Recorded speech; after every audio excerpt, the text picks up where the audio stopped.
And welcome back, everyone. Welcome back to another week, another edition of the PiGosaur Monday number 13. I'm, of course, your side VIP. With me, I'm joined by these amazing players, by the people in the chat, and by my plushies as well. !B in the chat. If you guys want to have a look at the bracket yourselves, the bracket is live, the bracket is stacked, and we have our first match of the night. We're going to be jumping into a TVT between Percival and Valarius. And before I get ahead of myself, everyone, Happy New Year's Eve. Happy New Year's Eve. Oh my god, Pappy. Again, we are so close to the end of the year. And as I was mentioning previously in the chat, we do have some show matches scheduled 10 hours from now. 10 hours from now, we're going to be hosting some show matches, and they will be leading us into the new year. Let's go. Let us go. I think we're going to announce them momentarily, at least on social media, but we're going to be hosting 3 best of 5s. We're going to be hosting a best of 5 between Honmono and 3 Point in StarCraft Evolution as a nice way to kind of end off the StarCraft Evolution phase of 2024. Likewise, we have a European show match between Eva and Jimmy, aka for Jumi, in a PvP or PvZ. We'll see what that does entail. And we also have an NA show match at the end of the night featuring Astrea and Trigger. Oh boy, so we have a show match for the Korean scene, for the European scene, and for the American scene as well. Again, that is going to be at the end of the night. That's going to be in 10 hours time. Until then, we have the final PiGosaur Monday of 2024. And spawning in the bottom left-hand corner of ley lines, we have the South Korean Terran player, the Red Terran, representing himself, currently teamless, the returning, otherwise retired player. It is Percival. And spawning in the top right-hand corner, we have the other green Terran player, the other Terran player, the green Terran, I should say. It is Valarius, aka Santa, Papi Santa. Here we go. And if you're in the chat, you know what time it is. Papi. It is Gamba time. It is Gamba time. Place your bets on who you think will take the series. Best of luck in the chat, as we do have a proxy being set up across the map. Also, as we said, Lynn, a big shout out to Ryu. Oh my god, Ryu, Papi. Oh my god, a fellow CranKy Duckling, the Peruvian Zerg player living in the land of Italy, was laddering previously in the lead up to this tournament. So I hope you had a great time. Hope you had a great ladder session as well. Gracias, Papi. Gracias. Thank you so much for the raid, and hope you had a great time. Hope you had a good stream. And welcome one and all to the PiGosaur Monday. Again, this is a weekly open tournament catered towards the NA time zone. It is very late in Europe. If you happen to be in Europe, then 1, thank you so much for tuning in. Thank you so much for watching. 2, go to bed. It's like what, like 2 a.m. It's like what, it's like midnight, 2 a.m. in the morning. It's quite late in the land of Europa. That is also why we do give a lot of praise to the European players that play in this tournament as well, because we know that it is just at a really bad hour. And European players that make it further in this tournament, they play until like what, 4, 5, 6, 7 a.m. in the morning, depending on where they are in the world. It's not ideal. it's not the most ideal time slot for the European players, so big shout out to those that do compete. They are full D-Gen. The D-Gen's bad. Yeah. As we do see Senna getting across the map. Sorry, Percival. I assumed it was going to be a proxy Rax if you recall, but no, the SCV did just stay idle here across the map instead. And my apologies, I wasn't quite paying attention, but Senna, or aka Valarius, is going to be opening up back at home, going for the initial Rax. Early eBay safety bunker as well. A bit of an over preparation here from Senna, and this is gonna set him behind. Now shout out to Senna, of course. Senna is more of an amateur. Oh god, Senna is more of an amateur player up against an ex-pro in Percival, so this is gonna be a heavily one-sided series in favor of Percival. But again, a big shout out to Senna. Best of luck. Again, unfortunately, is falling behind early on because of their opener. The opener is not the most efficient, and the game may just end with these 2 Reapers. Unironically, the Reapers, they have arrived, they get into the middle line, SCVs are going down one after the other, and are there any units to defend? The answer is no. There are 0 units here, so things are looking very bleak here for Valarius, for Senna, as every worker is going to go down. We have a couple of Reens on the way. Senna may just lift and just float the buildings away. I'm hoping that that is not the case, that we've just forced Percival to destroy the buildings, as every SCV has gone down. Every SCV has fallen. Yes, there are now 2 Marines. There are some units to work with, and they can try to fight back against the Reapers. They do fill up at that bunker. We can now unload the CC. But again, at this point, Senna is it's not going to be quite possible for him to bounce back in this game again. And this game really does show us and really does solidify the importance of these openers. I mean, it's also why you could argue that SC2, I mean, it is a very unforgiving game. It's very unforgiving, especially once you get into the competitive scene. But there's a reason why build orders do exist, and again, as I did mention before, Senna did invest quite heavily here into buildings and structures that don't really come into play and don't really assist. I'm referring to the bunker, I'm referring to the eBay, I'm referring to the later factory as well, and the skipping of the initial units, whether it's Reaper, whether it's Marine. Just a really shaky start here from Senna, and Percival, which is a much more standard opener. I mean, it's just pulling him apart at this point. It's just pulling him apart. We have the Hellions rocking up the other Cyclone as well. Reapers, they try to give some high ground vision. Alas, Percival cannot quite break down or break through this front door, not yet, especially with the bunker on the high ground, but Percival doesn't need to. Back at home, 1-1-1, we have our tank follow-up as well, and once the tank arrives, once we have some high ground vision with the Raven, of course, then Percival can knock down that front door and bust into the main. Oh boy.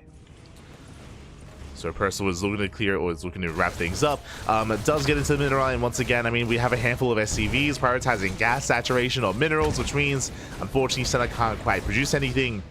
He's going to try to keep up the Marines that can be kited down by those Reapers. And unfortunately, there's just not much else to work with here, down to one remaining SCV. And again, we're just waiting for Percival to push up that ramp, and here he comes. It's going to be knocking down that front door. Percival back at home getting a third CC on location. And again, is able to secure himself here. Takes down the bunker. Shuts down the Marines. And from here, there is nothing left. And again, I'm hoping that we don't force... I was about to say that I'm hoping that we don't force Percival to hunt down every building and to hunt down all the floating CCs. This is going to force Percival to produce Vikings. But there it is. We do get the GG, and Percival will take game number 1. GG. Percival does take lead, and again, Percival is going to be the heavy favorite coming into this. Again, for those who are maybe unaware, and especially for those that maybe are new viewers to StarCraft, Percival, he was a competitive player back a couple of years ago. He was definitely an up-and-comer in the Korean scene. When I think of Percival, you know, I think of up-and-comers like Chance, I think of, you know, your Honmonos, your Quantas, your Farmies, players of that nature. I do rate Percival maybe a little bit higher than them, maybe a little bit higher. He also used to stream very often. He used to stream very often on Twitch, and used to stream and used to be quite prevalent, at least there as well. But then Percival retired. He did retire, I want to say at the start of the year. Like at the start of the year, he did take a step back. He stopped competing, and only over the past, I want to say 2 weeks, maybe almost 3 weeks now, Percival has returned. And we have even asked Percival, and he has let us know as well that he is, well, that Percival, he is just playing casually. You know, he enjoys the game, he loves the game, and he devoted a lot of his life to the game as well. And nowadays he's not necessarily committing as much time as he used to. Now, of course, he has other commitments, IRL. He's got an IRL job. He's not doing this full time anymore. So he's just playing more casually, but still, you know, regaining his skill, I should say. Over the past couple weeks, like, Percival has been getting better and better over time, and we'll see if he can get back to where he once was. We shall see. As we're now getting into game number 2.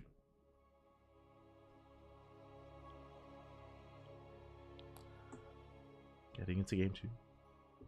If I knew I was going to play Deej in hours, I'd probably try to snag a nap pre-tourney.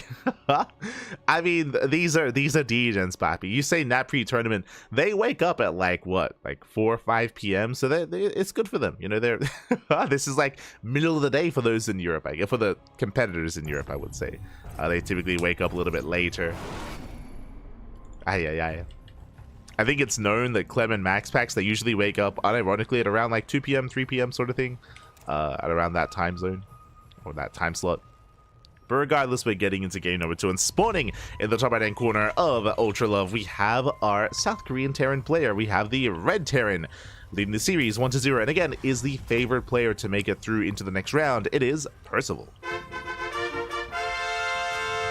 And spawning in the bottom left hand corner, we have the Green Terran player. Down in the series, this time committing to a proxy Rax, I want to believe it is Valarius, aka Senna.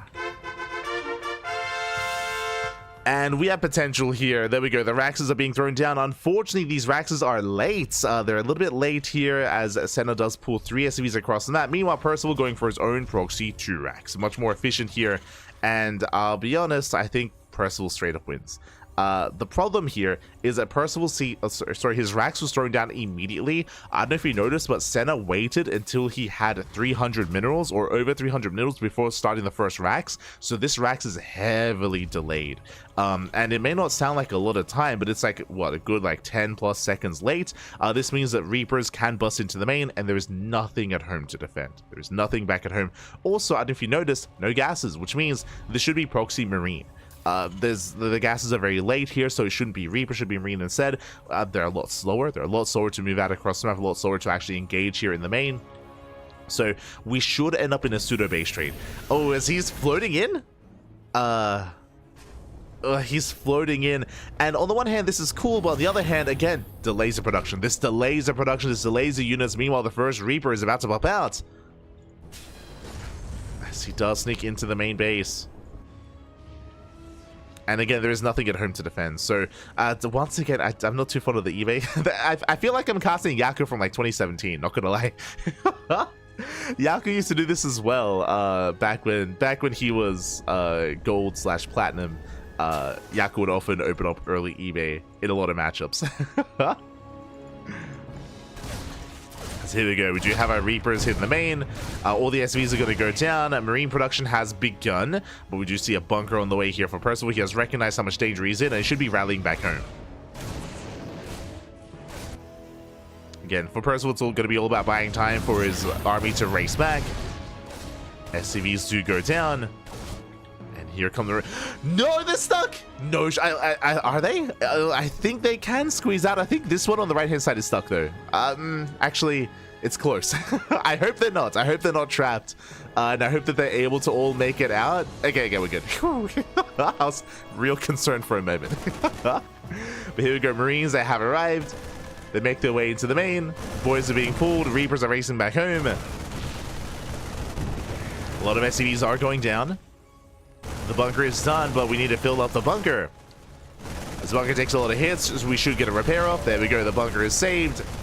And the Reapers, they do make it back. They just rush into the bunker. And with that, Percival, he will defend. He will shut this down completely.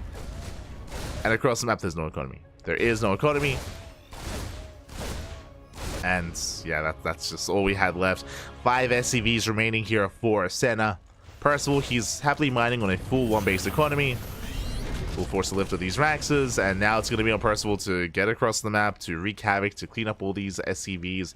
Behind this, it might be worth going into a fast starport, into Viking production, again, to hunt down floating buildings. We saw that, thankfully, that wasn't the case last game, that Senna didn't force Percival to destroy everything, but, I mean, still, it might be safe enough to kind of have that precaution.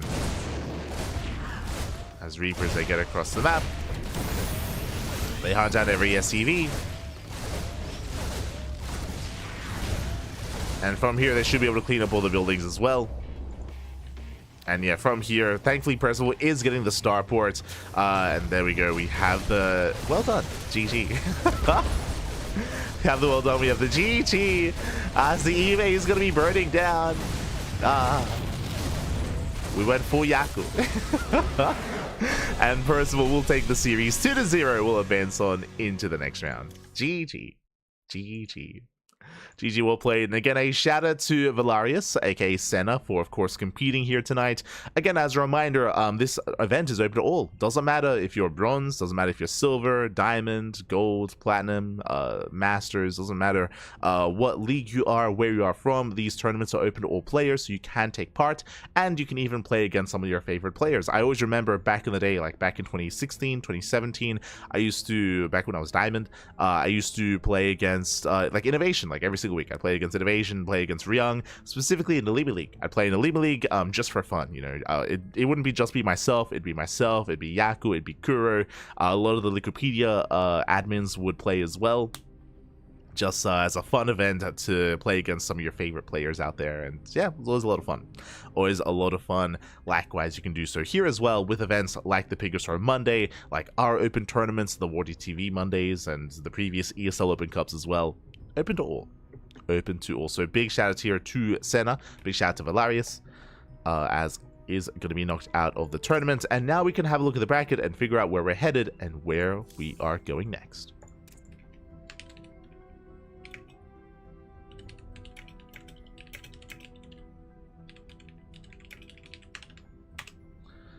As we switch our scenes over, exclamation mark B in the chat if you guys want to have a look back yourselves. As the bracket has been progressing, and for the most part, the first round is what we just saw. For the most part, because of seeding purposes, the first round is typically pro player against amateur player. So we have Geralt taking down Kermoa, we have Trigger getting a walkover, we have Mute up against Akedon. Mute is going to be favored in that series. Scrolling down, we have Hormona versus Patches. Hormona is going to be favored. Shameless versus True Passion. Shameless going to be favored. Scrolling down a little bit further here, we have Rebellion versus Matt. Ooh, that's going to be a close one. Matt is a GM. Matt is a GM Zerg player from France, so best of luck to Matt up against Rebellion. That can be definitely a close series. Nickrak takes down Zerg Tannis to 0. We have Folkstra versus Gemini. Honestly, I was very tempted. I was very tempted to jump onto Folkstra versus Gemini, but I'm pretty sure some of the other NA casters jumped on that. I know that there's other coverage going on from Dave Testa and from Steadfast, so because that, I went for my number 2 pick. I was like, yo, Folkstra versus Gemini, that's a hot match. Everyone's going to be all over that, so I left that up to the other casters.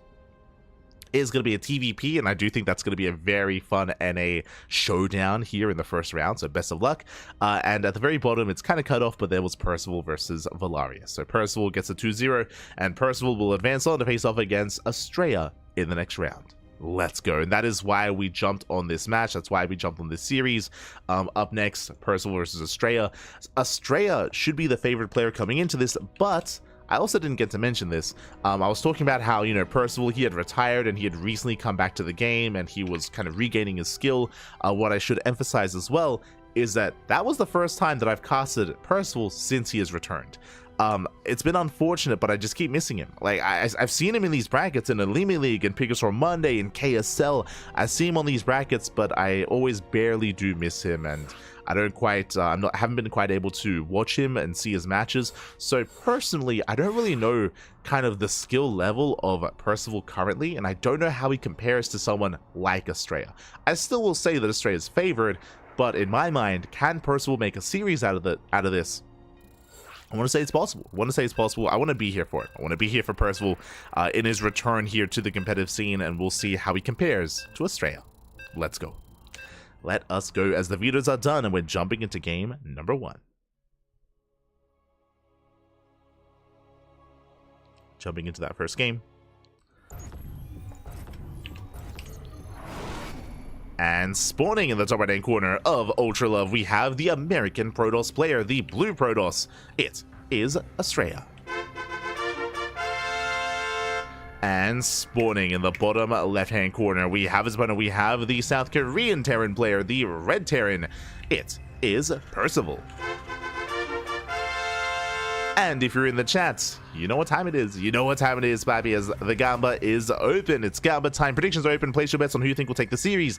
Best of luck in the chat. As opposed to the previous game, there is not as much of a clear favorite. I mean, I still do favor Astrea in this series, but Percival is definitely, I should say, the skill gap between the players is much, much smaller than it was previously in the first round, and I can definitely see this going to the ace match as well. I mean, I say that is based off of how, off of at least Percival's skill before he had retired. Nowadays, as I mentioned, I have not actually experienced much Percival, so I'm excited to see what he has to offer. Here we go. As for now, we do have Astrea just opening up. Should be Gate Expand into Cybercore, or just Gate Cybercore into Expand. Standard opener nonetheless out of Astrea. Likewise, back across the map, Percival opening up single gas. So one gas opener here out of Percival. What does this mean? This means Rax into a CC on the low ground. It is going to be an economic opener out of our Terran player. He had the option to open up more aggressively with double gas. He opted not to, as he should soon be expanding. Ooh, interesting. Percival cutting a couple more corners here. Okay, I don't know if you noticed, but Percival, he canceled his units. He canceled the Marine and did start the reactor instead, so no unit here. Upon canceling the Marine, that means that this probe is being a lot more annoying, and there we go, does delay the expansion for a couple of seconds. I want to say like 1 or 2 seconds at most, but Percival can now expand, and again, Percival, he is cutting corners. Now, thankfully, he does not skip the scout. SCV does get across the map, but he won't have the initial Reaper. As the reactor is just now finishing up, factory is now on the way. And across the map, the SCV does get eyes on the opener, on the tech of choice, or not quite the tech, but at least on the setup. And Percival, he races back home. He confirms, okay, there's nothing crazy going on early on. He's safe and sound. Percival, he does come back home, again, getting into Marine production. Behind this, as a reminder, because of no Reaper, that means that Percival, he's going to have a later scout when it comes to the tech, when it comes to the Stargate or the Twilight Council, and there it is, it's going to be a Twilight Council opener out of Astrea. And Percival is going to be in the dark, at least for the near future. Like, he has no real way of scouting the tech and figuring out what Astrea is up to. Not yet. Adept does dive in, nice control so far to Percival. Will zone away the Adept. Up! As one Marine goes down, just the one. With that, the Adept, I believe, saw the add-on swap. Yep, did get eyes on the add-on swap. We do see Percival getting surrounded, though. Here extends. Yeah, this was not it. He was not expecting a second Adept. And with that, every Marine is going to go down. Massive pickoffs. Astrea now with 2 Adepts can now threaten the natural base. Can shade in. And is going for the SCV. He doesn't delay the expansion, but he gets an SCV kill. Takes down 3 Marines. Can he trade with the Hellion? No! Oh my god, despite the repair, the Hellion goes down as well. Astrea getting so much value here early on. And now he reinforces with another Stalker. Gets a lot of hits off on the Hellion. We see Percival, the goal here with the Hellion is to rush into the base to scout. But there's a full wall. Yeah, there's just a full wall up here for Astrea. No units to defend, but there's no way in. So the Hellion cannot scout. Stalker gets across the map, denies mining time. And is going to get 1 more SCV. Sorry, 2 more SCVs. Jesus.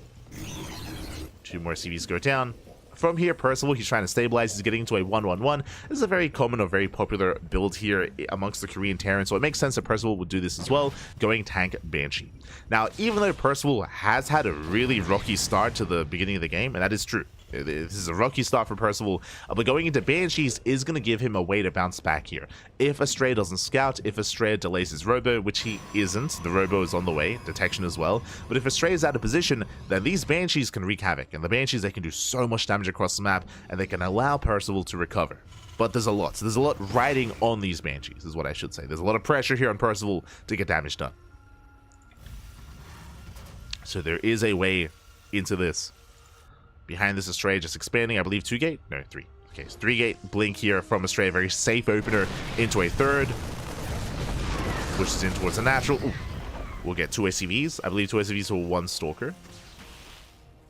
And 1 Stalker goes down. Not the best trade from Astrea. Did lose a Stalker in the process. Meanwhile, you can see Percival, he's trying to wait for that second Banshee. 2 Banshees, they one-shot workers. So just waiting for that one-shot potential before moving out.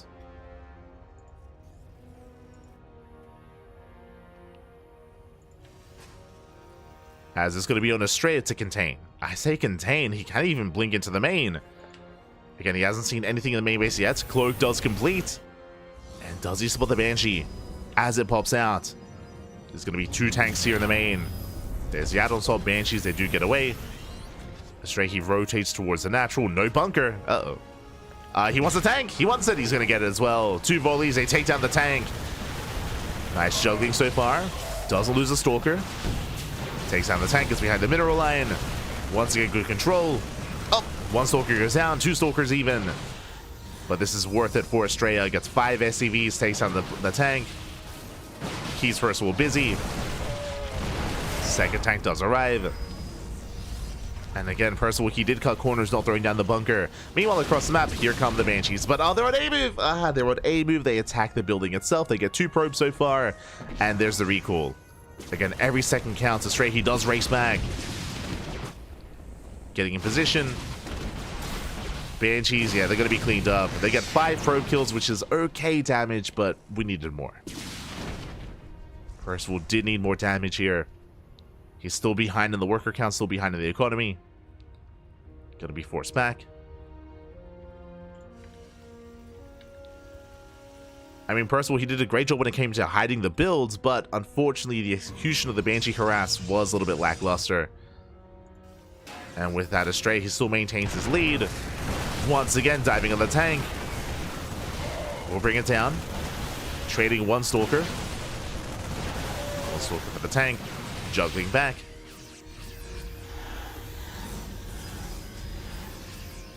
Just keeping pressure on Percival. And Percival, he may just be forced into a 2-base all-in. I wouldn't be opposed to it, to be honest. All the upgrades are about to finish up. Stim, combat shields +1, they're all done in a couple of seconds. And because of how much damage Percival has taken, it would make sense for him to just pull the boys. But he's going for the 3rd CC. He's going for the 3rd CC. The other thing about potentially going for a 2-base all-in in this kind of game state... Oh my god. As it doesn't get a Stalker. But the problem is that the tank count, right? Like, typically, if you go for a 2-base all-in, you want, like, 3 tanks behind your army. But because the tank count has been whittled away at, there's only one. Only one tank for Percival, so he has no pushing power. So even if he wanted to all-in, he really can't.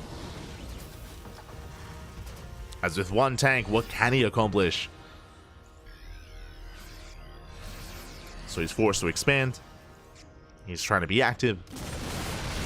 Catches out a Stalker, not bad. But he gets punished for it. Medevac goes down, tank will siege, tank will fall. The Colossus does overextend, Colossus goes down. A little bit greedy there by Astrea. Again, you have to respect those Marauders. As Percival, he's going to be rallying across the map, killing a lot of Stalkers actually, distracting Astrea. 2 probes go down, another Colossus does arrive. This wasn't the cleanest fight for Astrea, but he can afford to, oh god! As he blinks into the minefield. But he can afford some mistakes like this. Like, he can afford to trade a little bit inefficiently. As Astrea still has the economy. Banshee got 4 probes in total. Not bad. Now getting a 5th. Will get away. It's Percival. Hey, he's still in this. Gets some counter damage. Setting up for his 3rd. Going for a mine drop as well. Astrea, ooh, he will barely get eyes on the mine drop. And if you heard, but a shout out to Astrea, he is, I'll be honest, he's the only player in my however many years of casting StarCraft, he's the only player that I know that plays with White-Ra. That was the White-Ra announcer. The only one. So shout out to Special Tactics. Ooh, mine drop goes off, takes down the Prism. War Prism goes down. As that's going to be cleaned up across the map. Mine shots going off. They do catch Astrea off guard. 9 probe kills. 9 probe kills so far, getting up to 11. For 4 Widow Mines, not a bad trade here for Percival. We'll try to spread out those Widow Mines, but at last they should be hunted down.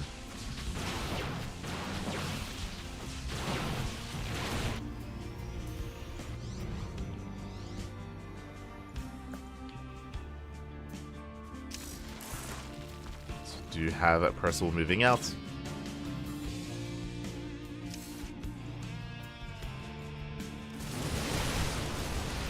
Reestablishing his 3rd. Astrea getting his own 4th base. Building up his Colossus. And with all that economic damage being done, I mean, it has built up over time. 21 probe kills. I mean, there's a world out there where he doesn't get that damage and he's down 20 workers, which would be insane, but Percival, he is maintaining himself. Maintaining his economy. He defends back at home, being somewhat active on the map. I don't believe that Percival can fight head-on yet, but he's building up, and likewise, so is Astrea. He's giving Percival time to recover. 4 CC on the way. Ghost Academy as well. Percival just needs more time. He needs time for Ghost production. Once Percival gets into Ghost, depending on what he's up against, Percival, he can take a fight. But not this early, not this soon. As again, Percival, he might have all these Vikings, but Astrea is already working towards Disruptors. Now, thankfully for Percival, I believe Astrea only has 1 Robo. Yeah, only 1 Robo so far, so only making 1 Disruptor at a time. First of all, he rotates over towards the fourth. The Colossus gets caught out. The A move. Colossus goes down for free. Very nice damage. Colossus does fall. One Colossus left. At the same time, Zealot Rumbai into the mineral line. SCVs are going down. He can't afford these losses. The SCV, sorry, the Zealot's still going ham, getting 9 SCVs. The one Zealot. And Percival, he races back home to defend, taking his 4th base. And Astrea is looking a little bit vulnerable with his lack of splash damage, but here comes that second Robo. Like, this is the big production building that was missing for Astrea. Now with the second Robo, he can build up and max out with Colossus, with Disruptors. So second Robo is on the way. Until then, Astrea, he's reliant here on a very heavy gateway army, which can be quite intimidating unless you have Ghosts, right? EMPs can make short work of this army, as long as they connect well. Decent EMP. But you can just see how far behind Percival is here when it comes to that supply. I can't get a caught out like this. Now the Marauders. Medvacs go down, Marauders as well. We come in for a flank. We snipe the Disruptor and the Colossus. But what about the Gateway Army? What about the Zealots, the Stalkers? As Astrea, he will chase Percival down. The Ghosts are exposed, and there's just not enough here. There's just not a supply, not enough numbers to protect the Ghosts to fight against this army. And Astrea, he will just overwhelm. And again, Percival, he just needed more time. Alas, he didn't get it. Astrea took a lead. He maintained that lead and never fully let it go. GG gets called, and Astrea will take game number 1.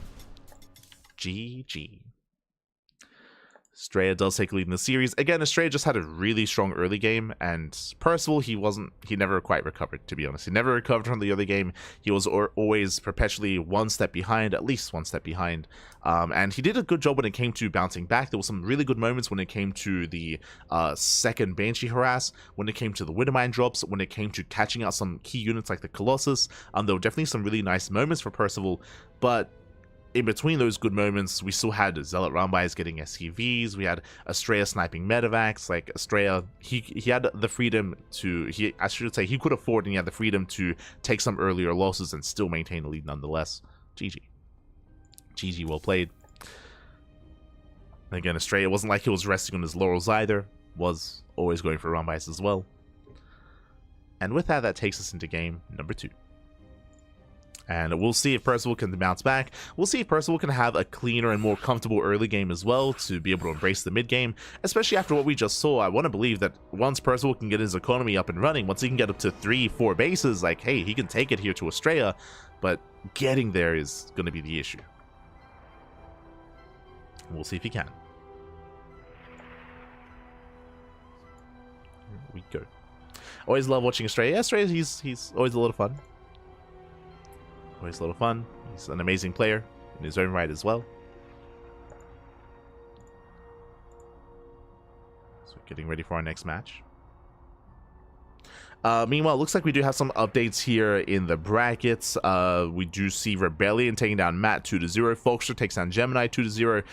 So the initial round is wrapping up, and we're getting into round 2. Round 2 is when the heavy hitters are finally going to start facing off against each other. I mean, we're here in Astrea versus Percival, for example, but we also have some other matches going on. We have Dark versus Folkster, Zound versus Nicaract, herO versus Rebellion, Cure versus Shameless, Shin versus Honmono, Geralt versus Trigger, and MaxPax versus his soon-to-be determined opponent as well. Oh. We'll just submit to some DMs.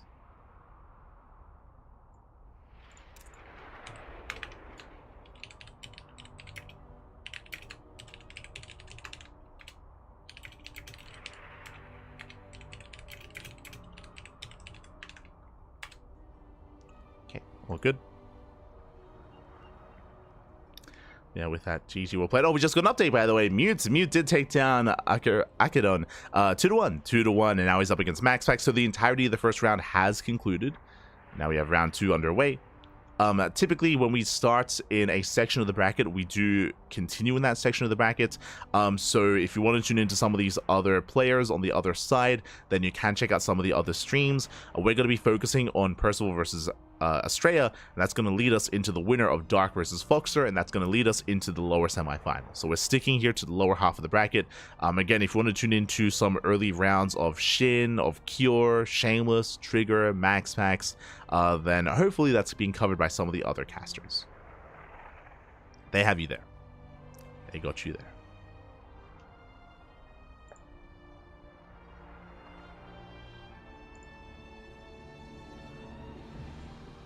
As for now, it looks like our players they need some time. Our players do need a moment here. We're more than happy to give it to them. All good, all good. More than happy to. It was an intense game one, Pat. It was intense. And here we go. Now we're getting into game number 2. It's going to be on ley lines.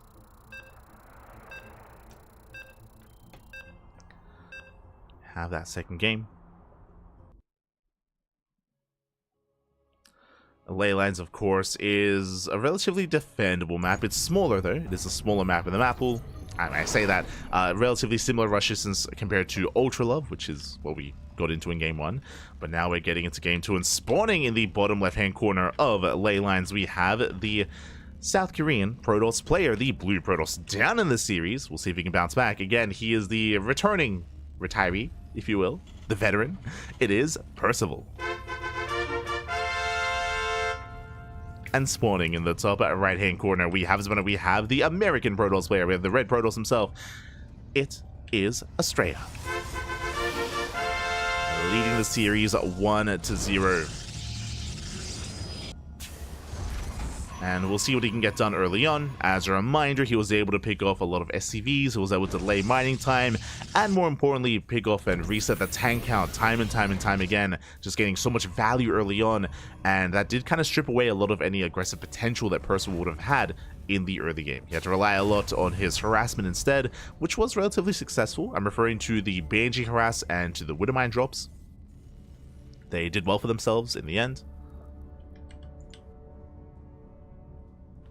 But we'll see how we approach game number 2 from the side of both players. So far we have our initial probe scouts. And likewise, single gas opener once again out of Percival. This should be a Rax into expansion. If you remember last game, Percival, he skipped the Reaper. He went Reactor first into Marine production. This time, Reaper is on the way. So Percival, he's adjusting his opener. Again, he should be expanding. There's that CC on the low ground. So economic opener overall here by Percival. We can see him scouting for a proxy gateway, making sure he's safe and sound. And the Reaper allows him to get across the map and ideally to scout the tech, to get eyes on the Twilight Council, the Stargate, or the Robo. And just keep tabs on Astrea. And keep the initial unit at home as well. Reaper moves out. Ooh, that is a second Rax. Okay, you have my attention. This could be the beginning of a 3 Rax. This could be the beginning of a 2-1-1. Percival has potential here. We'll see if he throws down another Rax or a factory. As Reaper does slip into the main.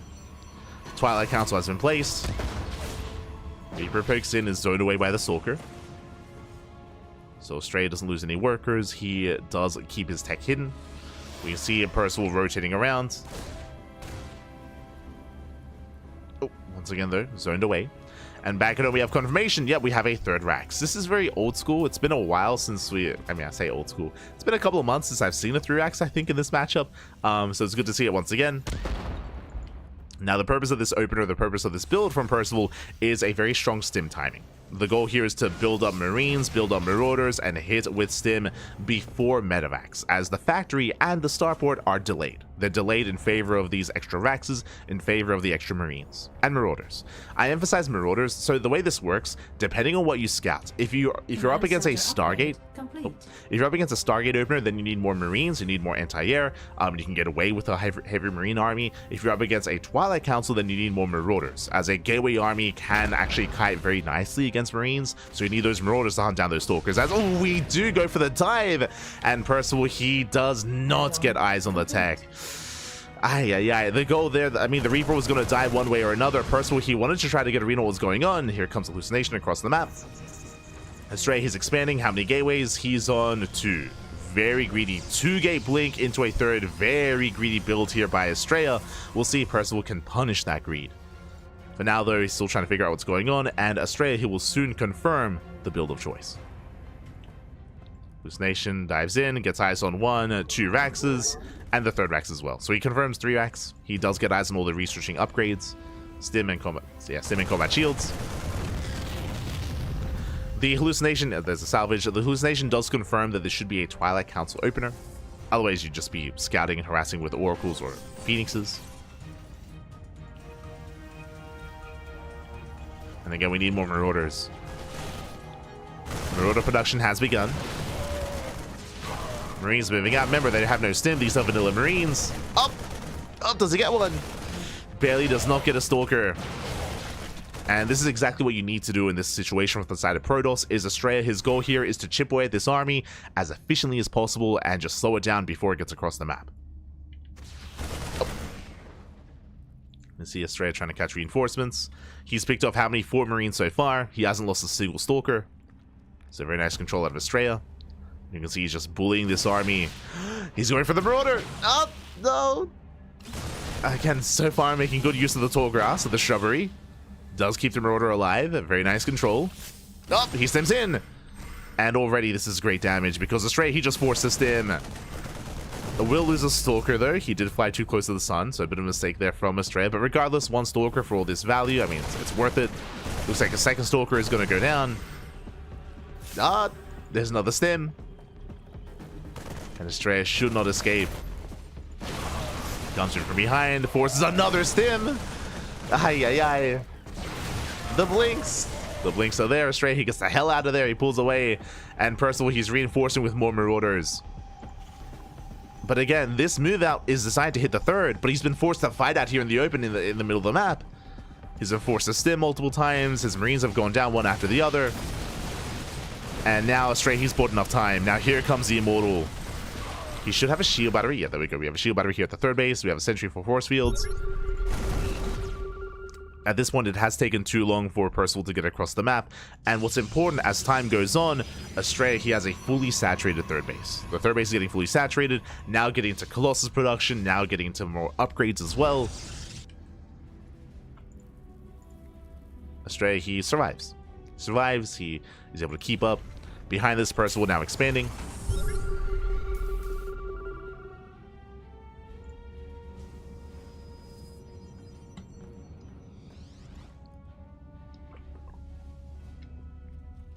As he's looking for a way in.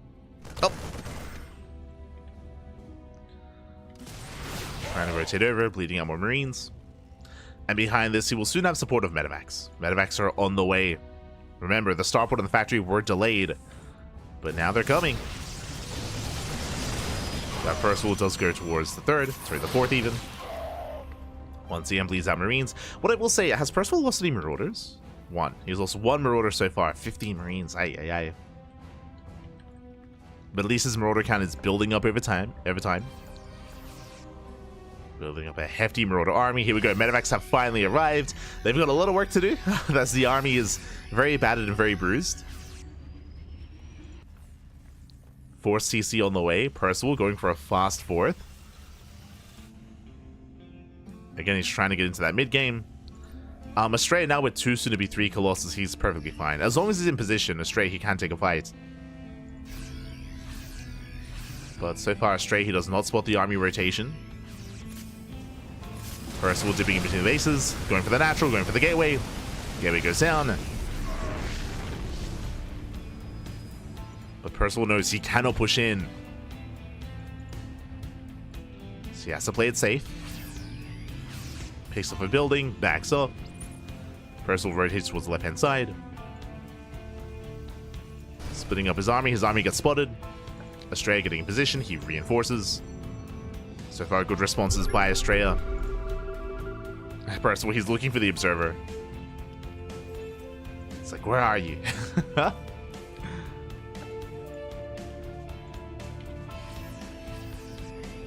Oh, Astrea, a bit of a misread.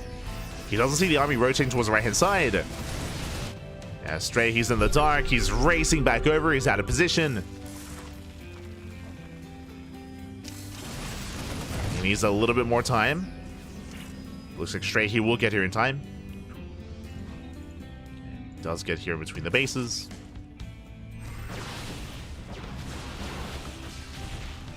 Ludwine goes down. That is a tell for Percival that there is an observer in the area.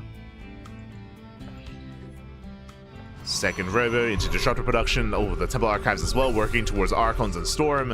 You can see, yeah, he's looking for the Observer. I mean, looking for the army as well. But he misses the Observer. Astrea, he sees the rotation. He is aware, going for a Zealot run by across the map, getting SCVs. Astrea late to respond though. A late reaction, the Robo gets depowered, the Bay goes down as well. Massive pickup. Does bust into the mineral line. Probes are falling. He does get away. Oh my god. Yeah, barely gets away. Nice damage here by Percival. At the same time, those Zealots, no, they bust into the natural, they bust into the main. SCVs are going down. This was good economic damage. You got what? 10 probes here at the natural, but he's losing SCVs. And even though Percival, he had 1 point, had a worker advantage, not anymore. Yeah, not anymore. Zealots are wreaking havoc. They force Percival all the way back home, and here comes the main army of Astrea. Looking to knock down that third. Astrea, he's pushing in. Percival somewhat in position. Somewhat. Astrea collapsing in the army. Shaving off those Vikings. And the run by as they continue. And Percival, he's just being overwhelmed. He's just being completely overwhelmed at this point. Astrea, he can't be stopped. It does push forward. Nova doesn't quite connect. And there's still Zealots on the main, by the way. They're still in the main base. They're still not been cleaned up. Zealots, they hit the natural. Third base is forfeit.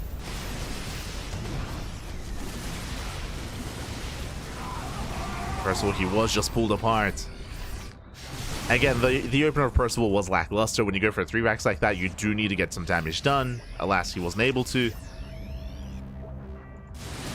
Was doing well positioning his army, and again, going for the dive into the mineral line, it was good, right? He killed the Bay, he depowered the Robo, he got like 10 probe kills. It was good damage. Unfortunately, he wasn't quite as attentive back at home. And everything just snowballed out of control. And now Astrea, he's about to max out. Now, thankfully, it took a while for Astrea to rebuild that Bay, so because of that, his Disruptor and his Colossus count is still very low. Still very low. It's not where it otherwise should be. You have Storm? He does. But despite that, I mean, he makes up for it with a Gateway army. It's fine. Zealots, they go for the third. The main army pushes in towards the fourth Nexus, or the fourth Planetary. Zealots, they bust into the mineral line. Vikings, they do well. They take down the Colossus, but the Storms! The Storms are brutal. Colossi go down, but alas, it's still a terrifying army here. A terrifying Protoss army. As Astrea, he did wreak havoc. The mineral line goes down. All the SCVs at the third. The main army was merely a distraction. Now Astrea, he does push in. Does take an EMP to the face. There is only one Disruptor and no Storms. Astrea playing with fire. Has to back off. There we go. The Bay is done. And now Astrea, he's making 2 Disruptors at a time.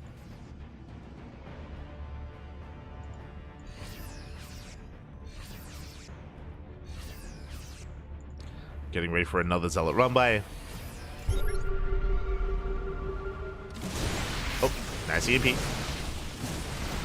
Nice EMP, but there's no meat here to the army. There's a handful of Marauders, handful of Ghosts, barely any Marines.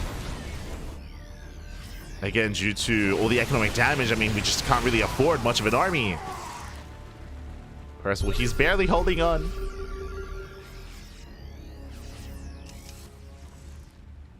The army's overstimmed as well.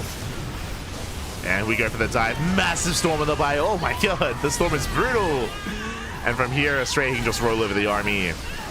There's just not much to stop him. GG gets called, and Astrea, he will take the series 2-0, advancing on to the quarterfinals. GG. GG, well played. Congratulations, Astrea. He does take it again. Really good scouting, really good response after Astrea. Once he realized it was a 3-Rax, he was so active. He was just in Percival's face. I mean, we saw it, right? With Astrea just picking off Marines, forcing stims, delaying any kind of aggression. As I mentioned, typically with a 3-Rax, you want to be pushing into the bases, punishing the third base, pushing into the natural, getting more than just trading with the army. And even then, the trades weren't ideal for Percival either. And alas, he did stumble his way into the mid-game. There were some nice moments once again for Percival, at least when it came to his positional play. There were some nice moments, but alas, you know, Astrea, he was able to respond in kind and yeah, get away with his Zealot Rumbites. The Zealot Rumbites were just brutal. The Zealot drops even. They were brutal across the map. Time and time again. Once the ball started rolling, didn't really stop. Didn't really stop. It did roll in favor of Astrea. With that, GG. GG, well played. Congratulations. Astrea does claim the series, and now that leads us into our next series. Oh boy. And we need to figure out where exactly we are and what's going on.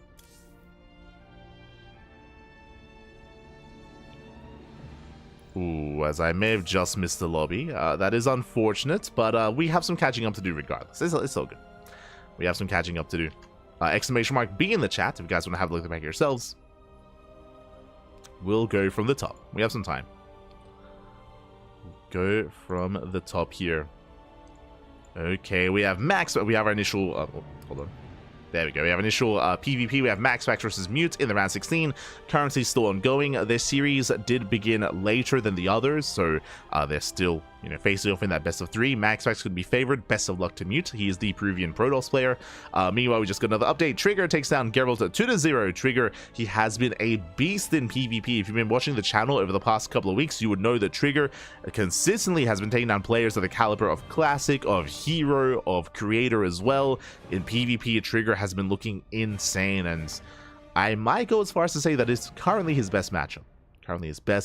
With that, takes down Geralt 2-0, and Trigger, he's waiting for the winner of MaxPax and Mute. Another Protoss. Honestly, even though MaxPax, I would say, is favored, and he is the best Protoss in Europe, I mean, there's a bit of contention for that nowadays, but he's a very strong Protoss player nonetheless, and I would favor him typically, but based on the form of Trigger, there is upset potential there. There is potential for an upset, so best of luck to all those involved. Best of luck in those upper matches. Scrolling down, we have Shin. Shin takes down Homono 2-0. Again, Shin, he's favored to make a deep run in this tournament. Shin, he's waiting for the winner of Cure and Shameless. Shameless is Cure is going to be favored. Shameless is an up-and-coming Protoss player, and Shameless has been getting some very good results. I do see him definitely contesting Cure and maybe taking a map. Taking a series is going to be difficult, but you know, we'll see.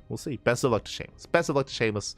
Big fans of Shameless here on the channel, as he has been improving consistently over the past year. Has been improving quite a lot. Scrolling down, we have the southern half of the bracket, lower half. We have herO. herO takes down Rebellion 2-0. herO is up against Zaun in a best of 3. Shout out to Nicaract. Oh my god. Zaun versus Nicaract goes all the way to the ace match. They go all the way to game 3.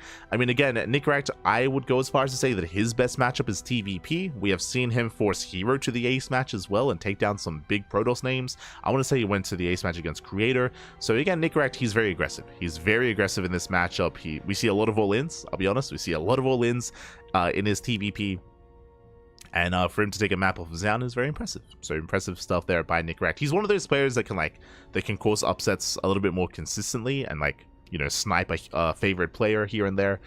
So shout out to Nicaract. Now he can go to sleep. Now he can get some rest. Scrolling down towards the bottom of the bracket, we have our matches. We have Dark versus Foxter. They're currently mid-series. They're facing off in a ZVT, and the winner goes up against Astrea in the next round. When it comes to the other casters out there, ooh, that's okay. When it comes to the other casters out there, shout out to Dave Testa and Steadfast. Checking here, it looks like Steadfast is casting Dark versus Foxer. It looks like the game is about to end, actually. But Steadfast, he's covering that series, and they're about to wrap up. Which means that all the casters are converging. All the casters are all coming together here towards the next match. Hopefully we have some of the other casters spreading out a little bit. Meanwhile, shout out to Shy Guy. Oh my God, big shout to Shy Guy. Thank you so much. Thank you for the raid. Thank you. Sorry for the raid. Sorry for gifted subs. I'm still waking up. Still waking up. Thank you so much for the gifted subs. We do appreciate it. Thank you so much for the support. Gifting 5 subs to the community. Thank you. Thank you. Do appreciate it. Do appreciate it. Thank you so much. As apparently we get like an extra gifted sub by Valorant. Okay, I guess that's a thing that's happening. But thank you, Shy Guy, giving a gifted sub to Foyd, to Giuseppe, Tripax, the Alpha Guy, Quij TV, and Dude 215. Thank you, thank you. We appreciate the support and hope you enjoy the casting, hope you enjoy the content, hope you enjoy the StarCraft as we are wrapping up the year. We're almost there. We're almost at 2025. We're getting there, Pappy. We're getting there. It's catching up. Happy New Year's. Happy New Year's, Shy Guy. Happy New Year's.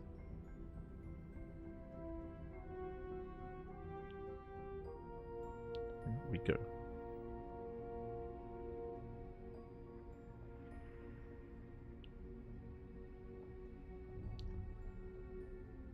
Like Astrea, nice match. Yeah, it should be a nice match. We have seen Astrea take a Dark down, so I would not be surprised if Dark versus Astrea goes to the ace match. I don't know if I would favor Dark in that series, I'll be honest. Dark, he, of course, is soon to retire. For those who do not know, Dark, he did have an acceptance speech for being introduced into the Kesper Hall of Fame. This was a couple of weeks ago, and Dark did talk about how he is soon going to the military, so he's been winding things down. That's why Dark did not compete in Master Colosseum. He did not take part in the qualifiers, and he did not accept the invite because Master Colosseum is in January. So yeah, I do want to try to cover as much Dark as I can while I can. That's another reason why we're on the southern half of the bracket. Did want to try to get into some Dark games while we still have him. Still have him. Este Dark.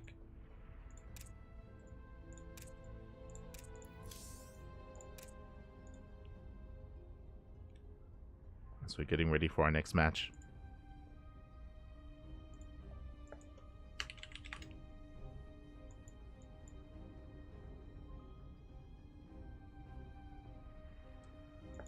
Getting ready for our quarterfinals.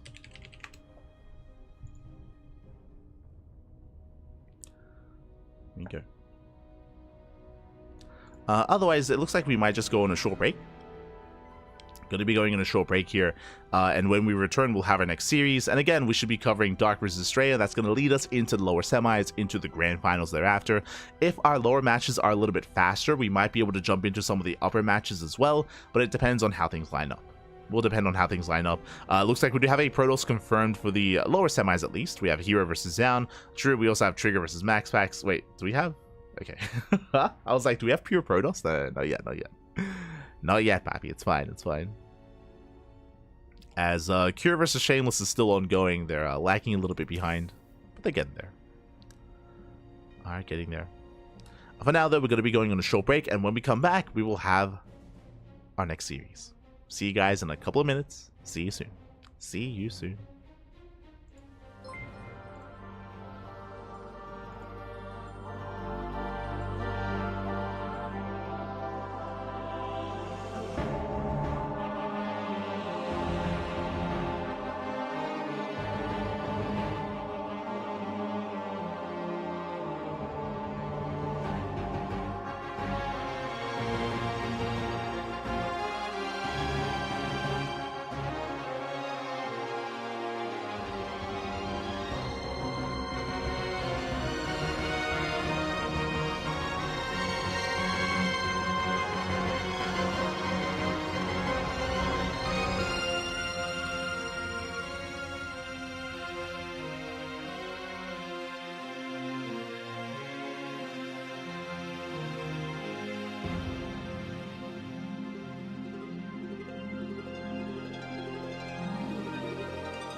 And welcome back, everyone. Welcome back to the PiGosaur Monday number 13. We just wrapped up with Astrea versus Dark, and now we are here. We've made it to the quarterfinals, and spawning in the bottom left-hand corner of herO.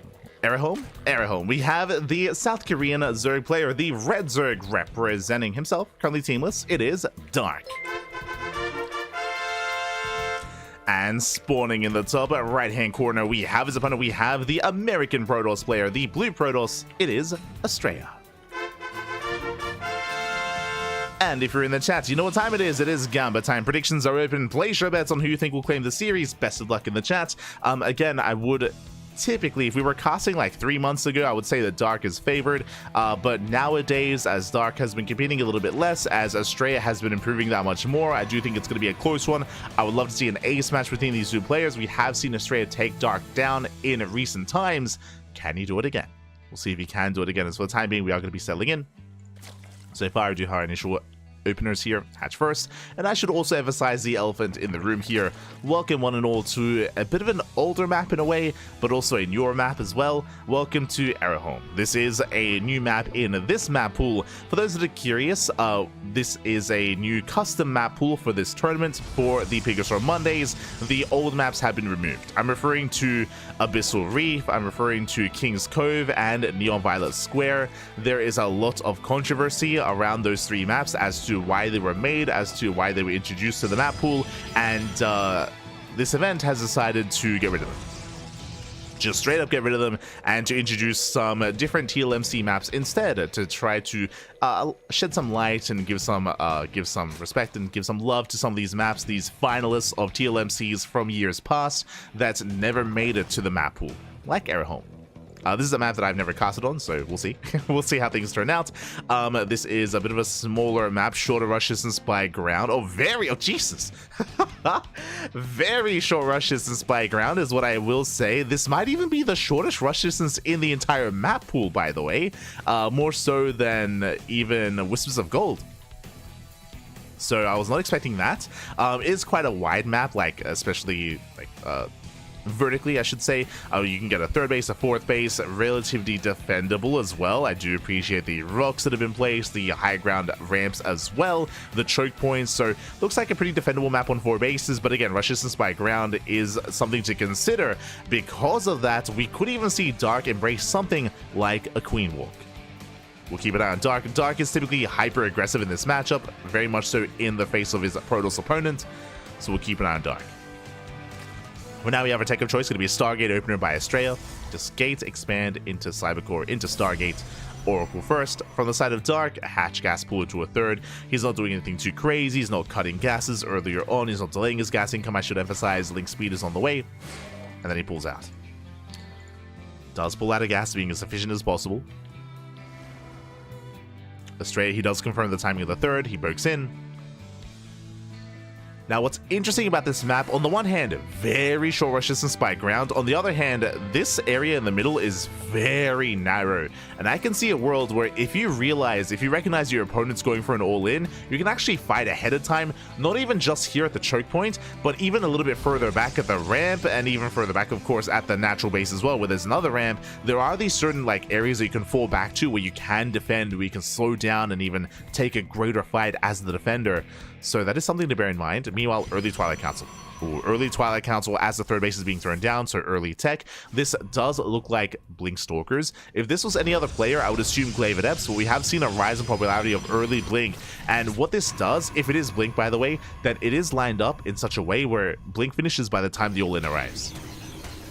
If Dark is setting up for a 2-base all-in, which we can see so far is just droning. Ooh, and he's teching very quickly. This feels like maybe Nidus. This feels like Link Queen Nidus, so really early lair here out of Dark. Against this early tech and early aggression, Blink should finish in time, assuming that Blink is on the way. Oh, it's going to be Glaives. Never mind. Okay, it is going to be Glaive Adepts, so Astrea is going to be more aggressive than anything, and he's going to be up against Link Queen. I'm curious how these do compare to each other, these aggressive builds. Again, from the tech of Dark, ooh, he does take a 4th gas. Interesting. I'm pretty sure if you want to go for Nidus play, like Link Queen Nidus, I think you only need 3 gases. With a 4th gas, guys, I'm now suddenly leaning towards maybe a rush into Hydras or a rush into Mutas. Curious. For now, adepts, they do get into the mineral line. One adept goes down, the other two will recall back home, getting 2 drones. But alas, I believe Astrea, he did not see the main. He has not seen the timing of the lair, and we have confirmation. Very fast Hydra Den. So Dark, he's rushing into Hydra production, and I believe this should be for a 3-base all-in. As again, this tech is so fast, which means he's going to be hitting with Hydras very quickly as well. Now, what this also means, as you can imagine, what do we have to defend? No Banelings, no Roaches. These adepts, they can trade well. Against Ling Queen, they can trade well as long as they don't get surrounded. Like, that's a big issue here. Not to get surrounded, not to be caught out. Adepts, they go for the Queens. Alas, the Queens, they maintain themselves. Adepts do reinforce. Poking forward, a Baneling Nest is halfway done. Dark needs a little bit more time. So far, Clutch transfuses. Again, Dark maintaining himself, just buying time here, slowing down those adepts. Lings, they attempt to surround, and the Queens, they live, just barely. I expect you soon. One Queen goes down, but here comes the surround. And Astrea, he has to get the hell out of here. He has to pull away. Stasis goes off. Decent positioning here from Astrea, but he will be overwhelmed. And Dark, he's committing to the all-in, just rallying purely Ling Hydra across the map. There's no Eva Chamber, there's no upgrades. Would you have Hydra range on the way? But Dark, he should be looking to build up and then move out. And Astrea, he's in a rough position. Remember, he decided to delay his +1. He delayed his blink. He delayed his tech and he delayed his upgrades in favor of Glaive Adepts. And it wasn't really worth it. He killed like 2 drones. He got like a queen. He traded against Lings. Astrea is in a rough position. And here comes Dark. Here comes the all-in that we've been talking about. Again, Dark, he cuts workers at 55. That is less than 3-base saturation. He's getting a 4th base just for Larva. And he's going all-in. And again, Astrea, he's just not set up for it. He has some force fields available. Stasis Trap gets baited out. Lings, they collapse on the sentries. And Astrea, he's being overwhelmed. Nice. Stasis still on the right-hand side. Does buy time. Does catch out the Banelings. Astrea doing the best he can with what little he has. Takes off the Banelings. They don't get into the mineral line. There's 3 shield wires behind this. Another Stasis goes off. And Astrea, he's not doing too badly here. Takes down the Ling Bane. Going for the Hydras. Going for another Warpin as well. But that Lost Stalkers are falling. And you can see Banelings. Oh, they get into the natural. They get into the natural base. GG gets called and Dark takes game number 1. GG. Again, give Dark a small map and he will all-in the hell out of you. That's going to be the case here on herO. Again, as we did point out, a very small map, very short rush distance by ground. And Dark did opt to go for a Hydra rush. Unfortunately, Astrea never scouted. If you remember, something that we were trying to point out is that Astrea, he never got into the main. He never saw how early the lair was. That would have been the tell. That would have been the tell that something weird was going on. If you remember, initially we were assuming that it was going to be a Ling Queen Nidus all-in, and then we saw the 4th gas, right? As we were pointing out, 3 gases for Ling Queen Nidus, a 4th gas means faster tech. From there, it was either going to be Hydras or Mutas. We saw in the end, it was a Hydra rush. With that, GG. GG, well played. Astrea, unfortunately, as he was working with incomplete information, he chose to go into Glaive Adepts, and we saw that he just didn't really do any damage with them. It set him behind, and Dark snowballed out of control. And now we're getting into game number 2. Game number 2 is going to be on another one of these newer maps. We're going to be loading into Star Child. This, I think I've casted on before. When it comes to when it was back in the TLMC. Curious. Here we go.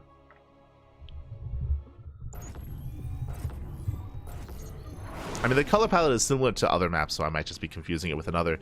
But regardless, spawning in the bottom left-hand corner, of Star Child, we have the South Korean Zerg player, the Red Zerg, leading the series 1-0. It is Dark. And spawning in the top right-hand corner, we have the American Protoss player down in the series. We'll see if he can bounce back and force the ace match. It is Astrea.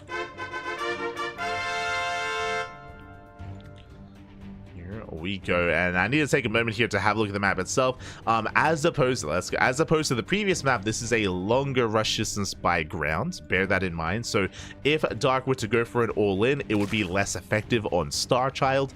That may impact how he does approach this. There are certain all-ins that don't care about how large the map is, like Nidus-based all-ins. I mean, the length doesn't matter. You can just go across the map anyway. So we'll keep an eye on Dark as he's opening up hatch first. Meanwhile, the third base, yeah, I've either casted games on this map or I've seen games on this map, where here we have the third base, very defendable. There's of course, a ramp. There's high ground advantage here outside of the third. Rocks as well, so a push is going to be delayed. Likewise here, very narrow ramp as well, coming in between the natural and the third base, so you can defend and you can fortify this location alongside the third base. To attack the third base, if you don't go through this choke point, through this ramp, you have to go through another choke point here instead. Very narrow, actually, so it looks very defendable on 3 bases. When it comes to the fourth base is... likewise, I feel like quite secure towards the right-hand side. Once again, we have high ground, we have a point of elevation. Once again, we have a choke point here as well. It does feel like a more macro-oriented map where you can get up to 3-4 bases relatively comfortably. The 5th base can be a little bit more exposed as you expand towards your opponent, but we'll see if we can get there. So in general, a lot of rooks, a lot of choke points, and we could embrace a longer game as a result. I say could because, again, generally Dark is a very aggressive player, and even on larger maps, he will just all in. Like, he'll just all in anyway, he doesn't care. Oh, hello, as that is a 2-gate opener. Interesting. So, Astrea, he does go for an earlier second gateway. What does this mean? This means double adept aggression. This means that this lines up, 2 adepts are being chronoed as we speak. Now, this does delay the tech. It does delay the Stargate or the Twilight Council, whichever Astrea was going for, in favor of these earlier adepts to move out across the map. And we could follow this up with a 3rd and 4th adept as well. Meanwhile, we have to take a choice. Stargate here for Astrea. Adepts, they do push. And we'll see what Astrea can get done.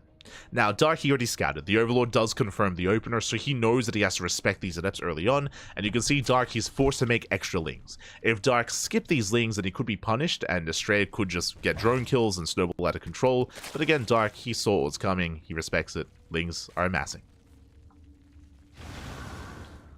So Dark is ready. As a reminder, 2 adepts, they can one-shot drones. And they do head into the mineral line. They get 1. They get 1. They get 2. They get almost 3. 2 drone kills. They shade away. Very nicely done. We see Dark with link speed going to try and punish the adepts. And he will find them. The shade was a little bit late. And adepts, they do get away. Whew, just barely in time. And now Astrea can set up his 3rd. Now, I assumed that Astrea was going to be going for the triangular 3rd just because of how safe it is.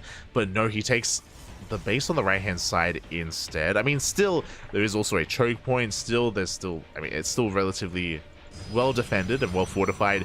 I would argue that potentially Astrea just wants a more secure 4th, and he's thinking further ahead. So he just wants that 4th base to be even safer to take. As Astrea is moving out. Behind this, Dark is droning.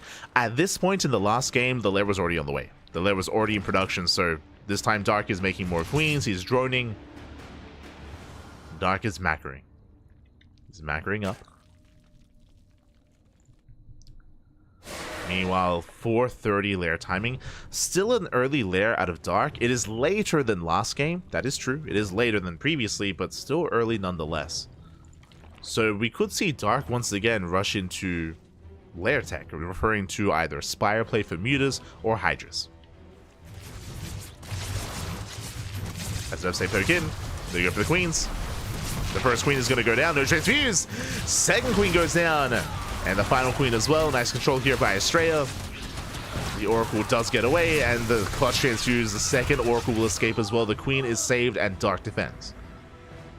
Now, something that I'm really curious by here, this is a larger map. So far, we only have 3 gases. No 4th gas. Are we feeling Nidus play? Building up the queen count, getting more overlords. 4th hatchery just for larva. Do you go for the Nidus worm? Are we committing? I mean, Dark is still droning, though. Is droning up. There it is. Hydras. Okay. He's scouted. He's going for the Hydrogen. He does get scouted, does get confirmed here by Astrea. He's aware of what's going on. And because there's no fourth gas geyser, again, we're kind of easing our way into a longer game state. There we go. Extra gas is now being taken. Evo chamber as well. As a reminder, last game, Dark, he never got an Evo chamber because he never needed one because he went all in. Here, he's working on upgrades. So he's gearing up towards a longer game state. Which means we could see Dark rush into an earlier hive. So we'll keep an eye on Dark. We'll see if he throws down an infestation pit. For now, just committing into Ling Hydra. And we're getting to a longer game. Let's go. Oh. As Astrea's out of position. Lings, they do hit the third. Astrea, he commits, going for the fourth. Probes are going to be going down. At least one. Just the one. Good defense out of Astrea. Hatchery takes a lot of hits. Astrea trying to poke in. And he will take down a queen. Nicely done. One queen goes down. Second queen goes down as well. Stasis trap is going to be triggered. Astrea getting some value. Behind this, going for a second Robo and a Bay, going to double, I would imagine, double Colossus production. Big Stasis. Stasis goes off once again. Astrea rotating, denying creep. Hunting down Overlords. Oh, second Revelation, doesn't quite get a tumor. Oh no, sorry, it does. Astrea, he kites well. At least Dark did save the fourth. If the fourth went down, I mean, that could have just been game. But that's Dark he's holding. And we spoke about the fast infestation bit. There it is, fast infestation bit, fast hive into lurker tech. So Dark he's rushing into lurkers. We'll see if Astrea can knock him down before we can get into that lurker-based army. Still poking forward. Behind this, as we mentioned, yep, making 2 Colossus at a time. This is pretty old school. Nowadays in modern ZVP, we see a lot more Storm play, especially with the buff to Storm, with the change of the NG overcharge. But Astrea going for Colossi instead. Interesting. I mean, Colossi, they can trade well against Ling Hydra, but they can struggle against lurkers. But again, Astrea doesn't know. He doesn't know that a hive is almost done. Doesn't exactly know what's going on.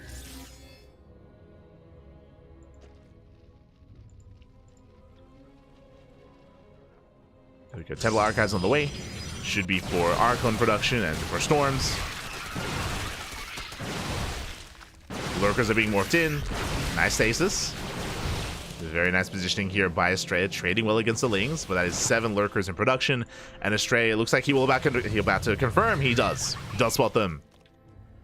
Astrea, he is aware. Ooh. Gets the Overseer. Spots the Lunkers. Astrea, he respects it. Gonna be retreating. And again, these Colossus, by the time they arrive here, if it was only Ling Hydra, he can push in, but oh god, it takes massive swings to the face. Again, the Lurkers, they have arrived in time. And Astrea, he's gonna be forced to tech. Oh god, oh no. As again, he cannot push up these ramps. He cannot push through these choke points. We spoke earlier about how defendable some of these areas are, and that is applicable in both ways. That does favor the defender. And Astrea, I don't see him pushing in. I don't see how he breaks through this. Not anytime soon. And Astrea has to make the tough choice. Does he take it to Sky Toss? So far, the answer is no. He's getting Immortals. Second Forge for greater upgrades. He's on 4-base saturation. The Storm has not yet been researched. Ooh, that is a little bit concerning. I think he means to have Storm. That's a little High Templar. So I think that is a mistake here from Astrea. There's the Fleet Beacon. He's now working towards Sky Toss, but the lack of Storm is concerning. Again, there's no reason to have all these High Templar unless you believe you have Storm. So a big oversight here from Astrea, and he might just be punished for it. Oh, there we go. Storm now begins. It's being chronoed. We need to be able to like stack chronos. So he's like, give me the Storm. Now, thankfully, Dark doesn't know. Like Dark, he will see this army and he's like, oh damn, like he's got a lot of spells available. High Templar, they're cracked.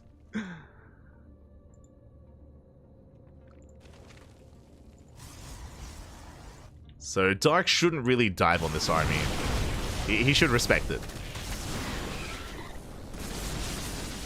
As Storm at this point is halfway done, Astrea getting another base.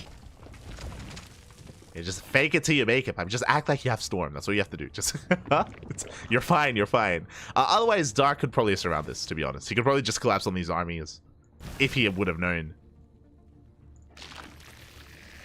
Both players are maxing out. Nidus across the map. Oh, and Astrea doesn't really have much in position. Double Spire for Dark and working towards Skyzerg, working towards Corruptor Broodlord, mainly Corruptor. And the Nidus Worms are done. Again, despite how large the map is, I mean, the Nidus, they don't care about the size of the map. Do not care. Dark going for Lingbane counterattack. Lurkers, they will deny the 5th. And we spoke about it, the initial 4-base setup is secure, but the 5th base, a little bit more exposed. Astrea likewise denies the 6th of his opponent. Lingbane Rumba getting ready. Bailing's speed is not yet done, so we have to wait a couple of seconds before Dark does pull the trigger. And again, Astrea, he's missing a lot of vision. I mean, the map is large, but Astrea, he's got an observer towards the left. He's got some stasis traps. Does come across the army. Is aware. How does he respond? A bit of a late warp in. Bailey's able into the mineral line. Probes, can they get away? They're trapped. They are a little bit trapped here. Bailey's, they crash in. Yeah, there's no escaping. 14 probes go down. Oh no, he's not done. 17. The entire mineral line. The mineral line does crumble. Again, a bit of a late reaction here from Astrea. But as he bleeds out units, Sky Toss. Now, what I will emphasize is that Astrea, he has some of the best late game PvZ in the world. 100%, like straight up. He has some of the best late game PvZ if he can get there. The problem is that he's not there. On the one hand, like, this is where the soup does lie. Both armies are maxed, but Astrea's army is less efficient. It's not what it needs to be here in this given game state. He's very reliant on gateway units. And very light on Sky Toss. Oh, Astrea potentially going for the surround. Not quite. Nice storm on the Lings. Stasis on the Lurkers. Bit of an awkward position between our two players here.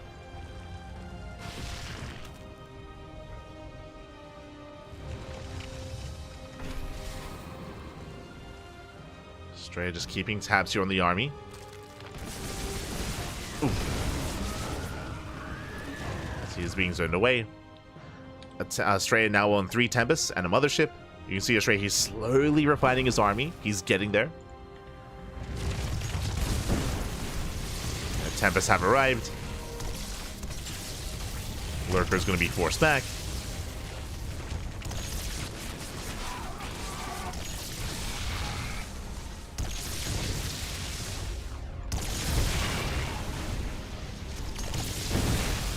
Astrea does push forward. At the same time, Dark going for a Desperation Link counterattack here towards the third, but there are plenty of cannons. And Astrea's getting value.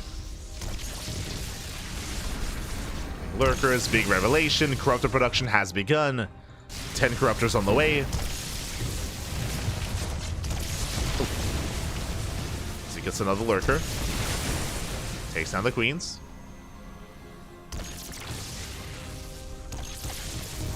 The expansion, we have more Tempests, 2 more Stargates. Bailings, they roll into the mineral line. Oh, they don't get much done. They get 6 probes. Nice Storms. Tempests have to get the hell out of here. Astrea being proactive, does zone the army away. The Tempests, they get saved. Very nice movement by Astrea.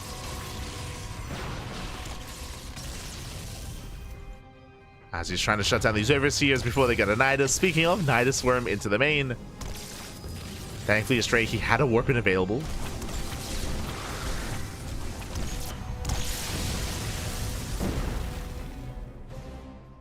Into the army, getting a Lurker. Getting 2 more Lurkers. And the issue that Dark is having here is just because how efficient Astrea has been trading, Dark, he doesn't really have as large of a bank. He's working on it, but he's burning through a lot of minerals, burning through his gas. Typically in this matchup, as the Prism goes down, big Pico. Spore's putting in a lot of work. But typically in this matchup, the Zerg player wants a larger bank than the Protoss. Because the Protoss army is just more efficient, the Zerg player wants to trade, wants to take a fight, then remax from there to keep things going. But again, Astrea, he's been doing well for himself. Denying bases, keeping Dark on a 5 base economy, an even base count with the Protoss, which again is something you don't want to see as a Zerg. So Dark, he's in a bit of trouble. I've been focusing a lot on Astrea refining his army and getting to Skytoss, and he's almost gotten there completely. Meanwhile, Dark, he is still working on his spellcasters. There we go. Finally, we have Vipers on the way. Vipers and Festra spellcasters are going to be required here to try to fight against Astrea's army. They're just now on the way.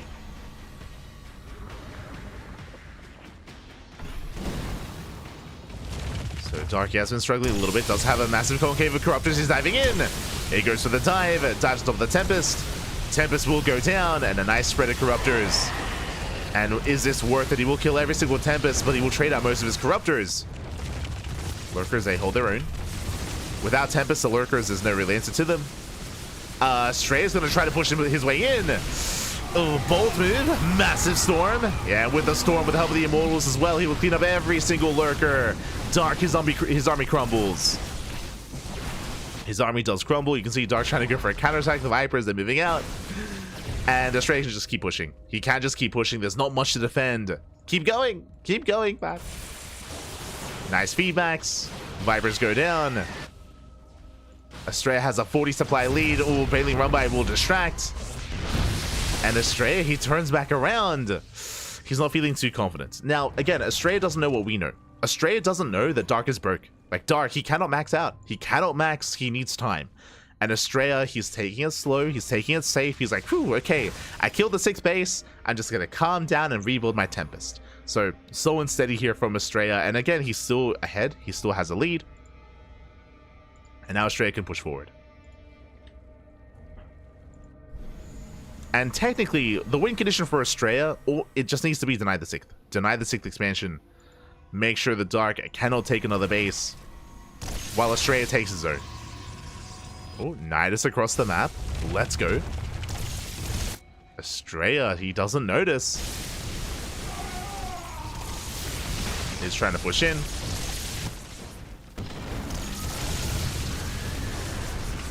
Nidus Storm does complete. Astrea, he responds. Turns back around, but there we go. We do have a recall. As detection is going to be required. Darky threatens a dive. Good response here by Astrea. Pulls away in time. Yeah, there's no detection back at home. And Corruptors, they're going for the mothership. He wants it.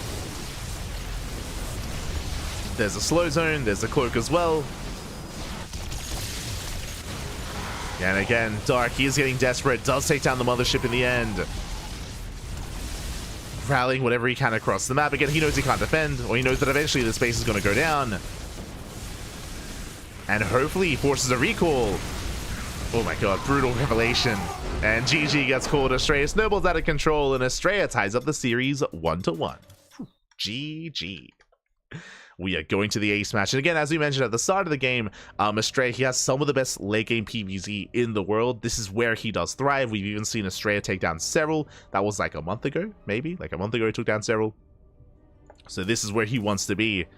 And he got there. He got there in the end. GG, well played. Unfortunately, Dark, he just wasn't able to maintain his position, wasn't able to maintain that 6th expansion. Took him a long time to get into spellcasters. He tried to rush the army with Mass Corruptor, and he wasn't quite worth it in the end.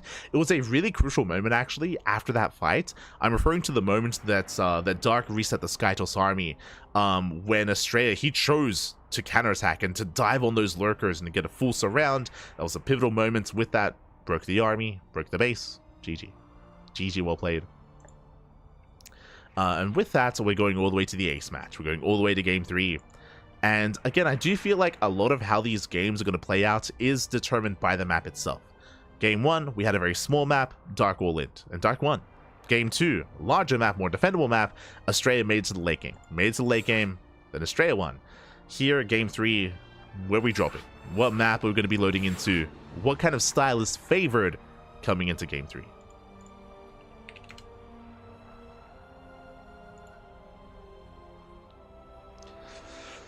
Ooh, as game 3 is going to be on Amygdala. Interesting. Now, Amygdala, I would say, is known for its late game. I would say is known for its longer games. It has some unique features, and it's a bit of an awkward map. We'll get into it. It is much more awkward. So I'm definitely curious to see how our players do approach this.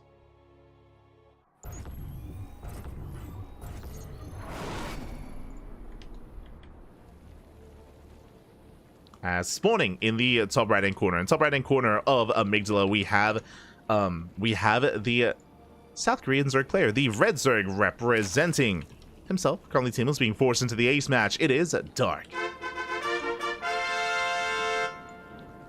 And spawning in the bottom left hand corner, we have his opponent. We have the blue Protoss player, the blue Protoss from Land of the Americas. It is Astrea. Masters group match. Yes. So it was like 2 weeks ago at this point. 2 weeks ago. But again, we've seen that even before that as well. But again, just to emphasize that, again, Astrea, he has some of the best late game PvZ out there. It's where he thrives. It's what he does best. And Dark, I'm sure, is now fully aware of that. But yes, that was the game that I was thinking of, is the Master Colosseum match between Astrea and herO. Okay, you got it. You got it. As from here, we're going to be settling in.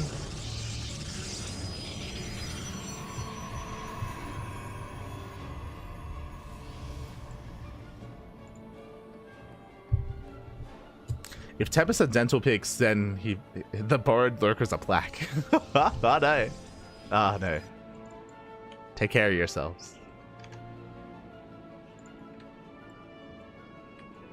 As from here, we are settling in. Oh, right. And now the most important thing, of course, the map itself. We're loading into Amygdala, and Amygdala is an interesting one. Long rush distance by ground is a long rush distance, but the only reason for the long rush distance is these rocks. There are just so many rocks here in the center of the map, and they do elongate the length of the map itself and how long it takes to traverse from one end to the other.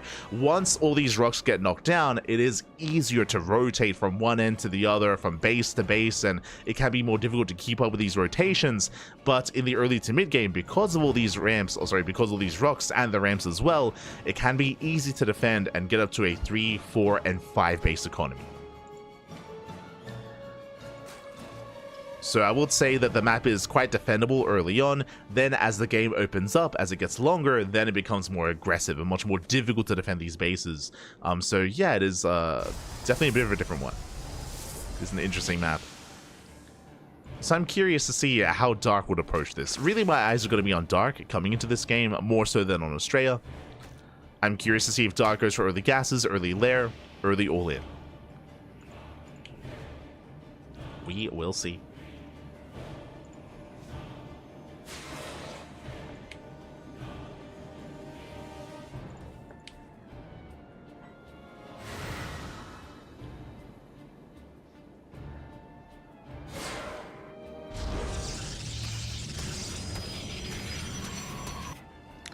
As Dark is going to be massing up quite a bit of links early on, just to be safe.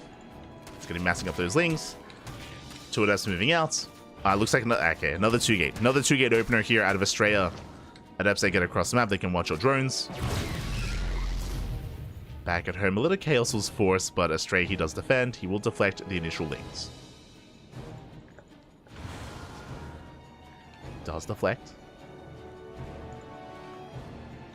Lurkers are cavities. The Hydra's a plaque. Oh, okay. The analogy keeps going. Let's go.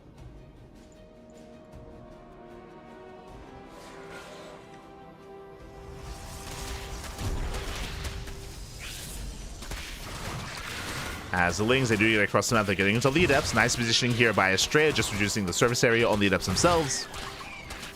Oracle makes it back home, and Astrea defends. Astrea, he does defend, does get his 3rd base up and running, more Oracles on the way. And Dark has yet to invest. Once again, no early there. We just see Dark going for the Forge and the Twilight Council. This looks like +1 and Blink. So +1 and Blink out of Astrea. Standard build, standard setup here from the Protoss. Nothing crazy, nothing out of the norm, which I appreciate. No crazy Glaive Adept timing here from Astrea, not this time. And there is the fast lair. Okay, so this was around a 4:35 lair timing. With this earlier lair, this is similarly timed to the previous game, so this does look like Ling Hydra. Once again, looks like the same setup here. Evo Chamber into upgrades, most likely into +1 melee. Now, last game, this led into an early Infestation Pit, into an early Hive, into a rush into Lurker tech. I believe Dark got into Lurkers around the 8 to 9 minute mark. He was able to get his first Lurkers up and running. This time, it is an earlier Evo Chamber into +1 range, not melee. Okay, you have my attention. I'm curious if Dark is going to tech or not. I'm referring to Lurker tech. Like, this should just be Ling Hydra, but we'll see.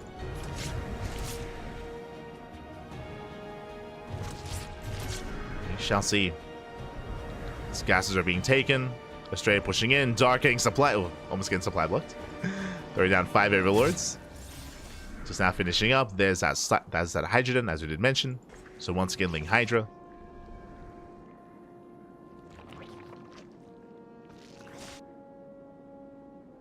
But he'll have an earlier +1 and an earlier +2 timing with these Hydras. Bear that in mind. So he may opt to be more aggressive. Trying to gain access to the gold.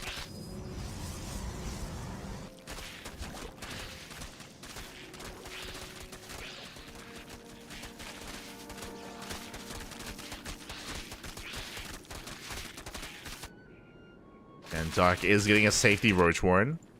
Looking to get into Roach Hydra. Stalkers, they rotate towards the left-hand side. Going for the 4th, at least trying to. Dark is keeping up. We can see Astrea once again going double robo into the Bay, into Colossus production. This is the same setup, or a similar setup that Astrea had last game. Going +1 Blink Stalker into Colossi. Lings, they do trigger the Stasis Trap. Nicely done.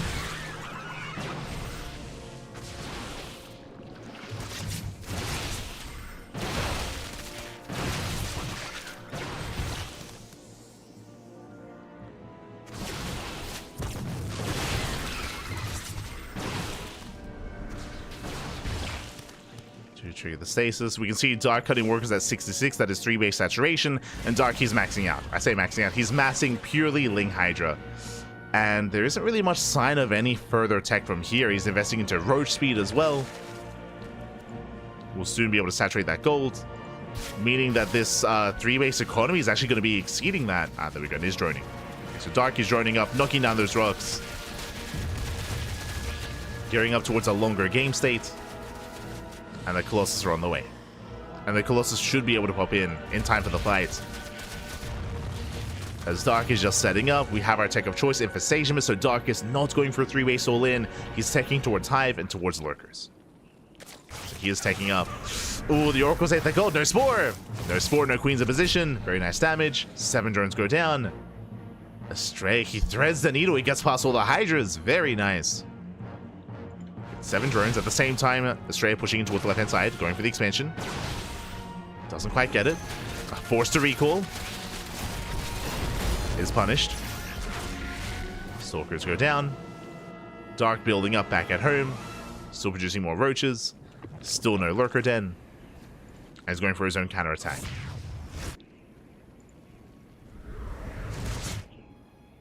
Yeah, he's pushing through the center. I believe Astrea does miss the army. Astrea is out of position. Side defense is going to go down. The expansion as well. He's going to try to keep up. Again, the base taking a lot of hits. Yeah, with that, the Nexus falls. Astrea is going to be stuck on 3 bases. Hydras, they try to come in from behind. But the Colossus should barely be saved. Just barely. Oh my god. Just barely. And again, a head-on fight, Astrea, he can take it, but he lost the base. He lost the base. He's going to fall further behind. Dark is going to be the first to max out.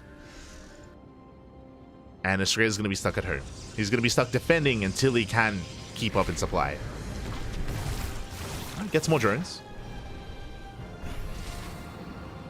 Now, there is a bit of a give and take here. On the one hand, Astrea is struggling to expand. That is true, and that is killing him.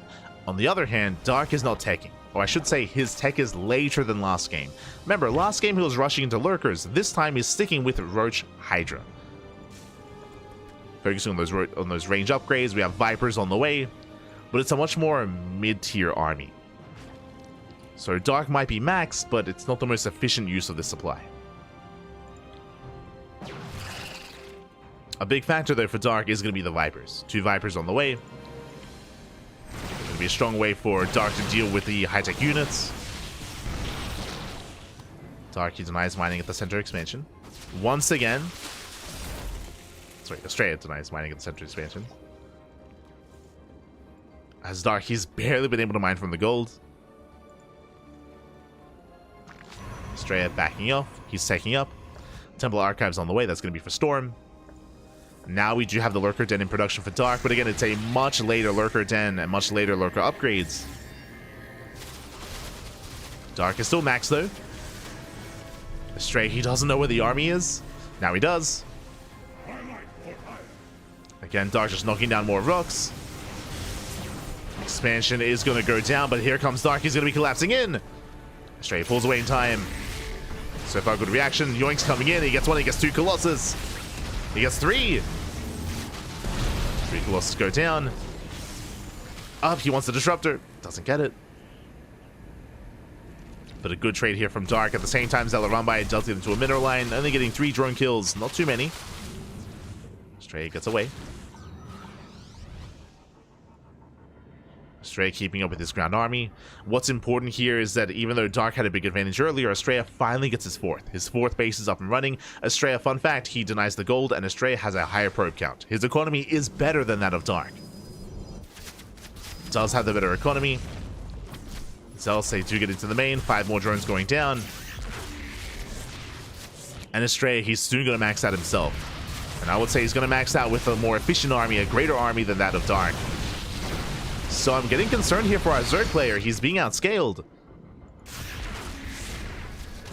You can see Dark just being hyper-aggressive. He pushes in on one end, pushes in on the other as well, trying to pull Astrea apart.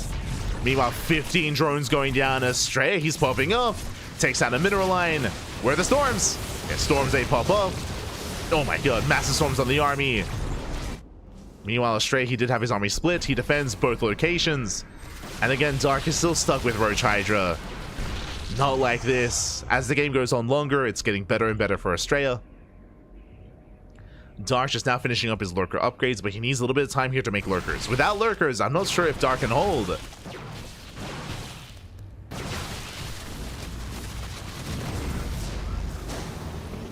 Storm's on away. Nova grazes the Roaches. Dark trying to re-expand. He's stuck on 4 bases. What's carrying Dark right now is his bank. But again, he's stuck with Roach Hydra.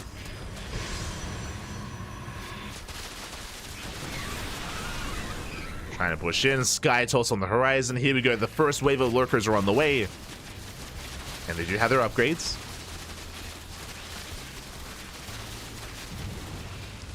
But it's still just a very tense game state. Astrea going for a counterattack. Dark is in position, at least somewhat. Lurkers have been spotted.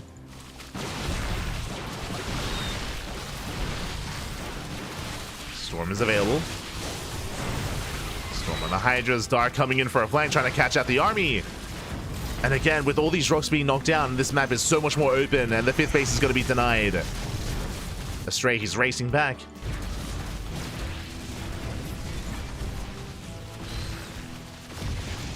And it's going to be difficult for Astrea to expand. I mean, the gold base is going to be the clear option here, but even then, it's going to be difficult to hold on to. More Lurkers morphing in. Dark building up that Lurker count. As he builds up his Lurkers, Tempest production has begun. Astrea, he does catch the Lurkers. Oh, he finds them. And he will deny them. Most of them, at least. Yeah, 2 Lurkers make it out. That's a kill and a cancel on the hatchery. Dark coming in from behind. The stasis traps. Oh my god, catching out most of the Lurkers. Every Lurker, actually. 1 Lurker does borrow, just the 1. And, oh, this is a brutal catch. Astrea, he might be able to take down every single Lurker here. Oh my god. Storms are brutal. Okay, at least the Lurkers in the backline will escape. I spoke too soon. Oof. Okay, 1 Nova connects. But still, very nice trades for Astrea. And now suddenly, remember earlier I said how Dark, I mean, he was stuck on 4 bases, his bank was keeping him in this game. Now Astrea, because of his greater economy, has the bigger bank. And the lurkers are left completely exposed. Lurkers are going down one after the other, and Astrea, he's doing it again. He's doing it, at the same time though, big counterattack. Oh, that's a brutal storm though. The storm is brutal. Astrea, he will reinforce. He does not turn around. Yeah, Astrea, he's confident, and he should be. He's going to clean this up. He defends at home, he attacks across the map, and Dark is being pulled apart. Again, this style of Dark, it didn't really have a lot of longevity in this game. We were emphasizing, or at least I was trying to emphasize for the most part, about how mid-tier his army was with Roach Hydra. Did eventually get into Lurkers, but he kind of stumbled his way into Lurkers. He was caught out multiple times, and Astrea is going to snowball from here. Well, he is just snowballing from here. Astrea is maxed. Dark, he's struggling to survive, and he should not be able to mine through this gold. It's not going to happen.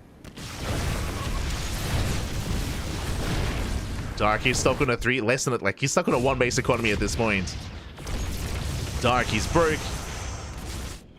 He has barely any mining in the main, barely in the natural, barely here at the 3rd either. None at the gold. And the 4th was killed earlier.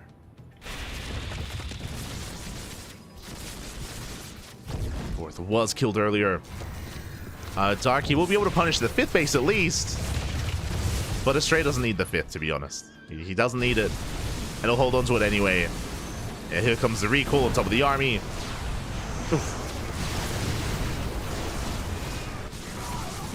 No detection towards the left-hand side, though. Dark doing what he can.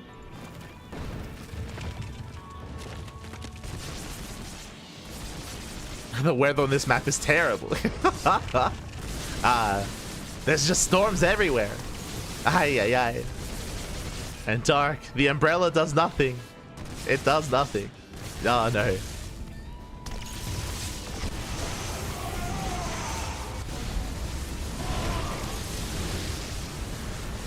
As Astrea can just poke in. Remember, there's no Spire. There's no Spire. There's no Corruptors. There's no answer to the Tempest. GG gets called, and Astrea, he will take the series 2-1, advancing on to the semi-finals. GG.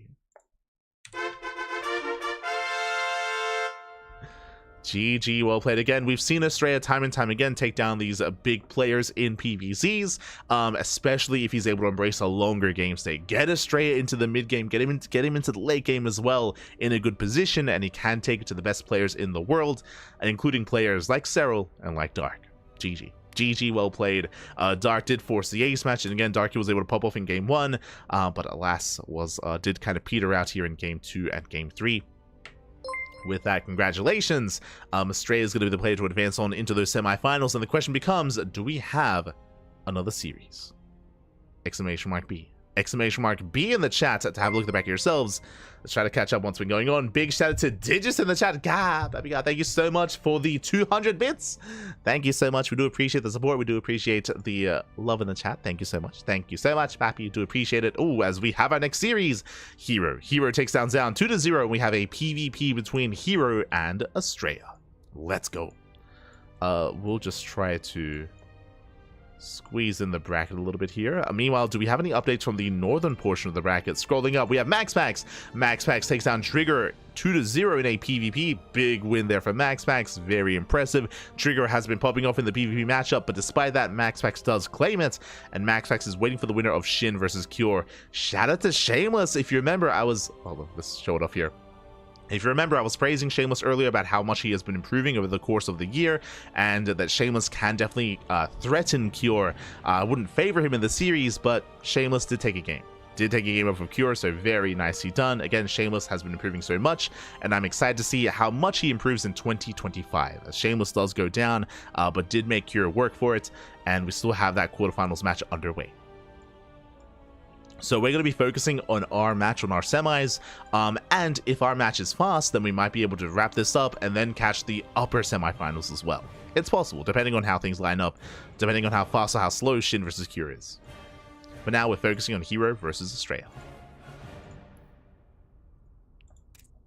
Here we go. We're focusing on that PvP. I will just need a moment to set things up.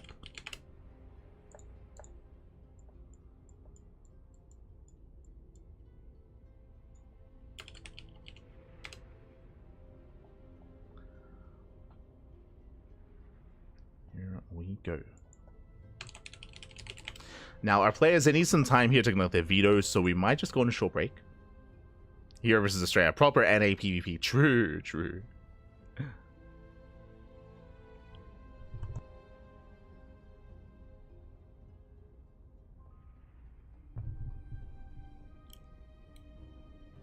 Just catching up. The t-shirt is amazing. I noticed it partially blends into the background. That's because this shirt is actually green. You can't tell, but it's actually green. It's a little bit of a darker shade of green, but I'm using a green screen, so yeah, that's why I'm like I'm fading away into space. That's also why whenever I drink water, you actually can't see the bottle. You can't see it because it's green. I should probably use less green things when I'm streaming, but green shirt, green bottle. I'm fading into space. Oh no, not like this. But that's the reason for that. That's the reason for it. I need a blue screen. True, true. But for now, we're going to be going on a short break. Vetoes are underway. When we come back in a couple of minutes, we will have our next series. Take this time, get some snacks. Get some snacks, get some food, get some water, drain your disruptors, massage your marines, and hydrate all of your hydras. When we come back, we will have herO versus Astrea. See you soon. See you soon.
And welcome back, everyone. Welcome back to the semi-finals or semi-finales of PiGosaur Monday number 13, the final PiGosaur Monday of the year of 2024. It has been a long and intense year. Honestly, for me, it flew by. I can't believe how quickly 2024 ended. It was just a non-stop. It was just one big cast. In my mind, it was just one big cast.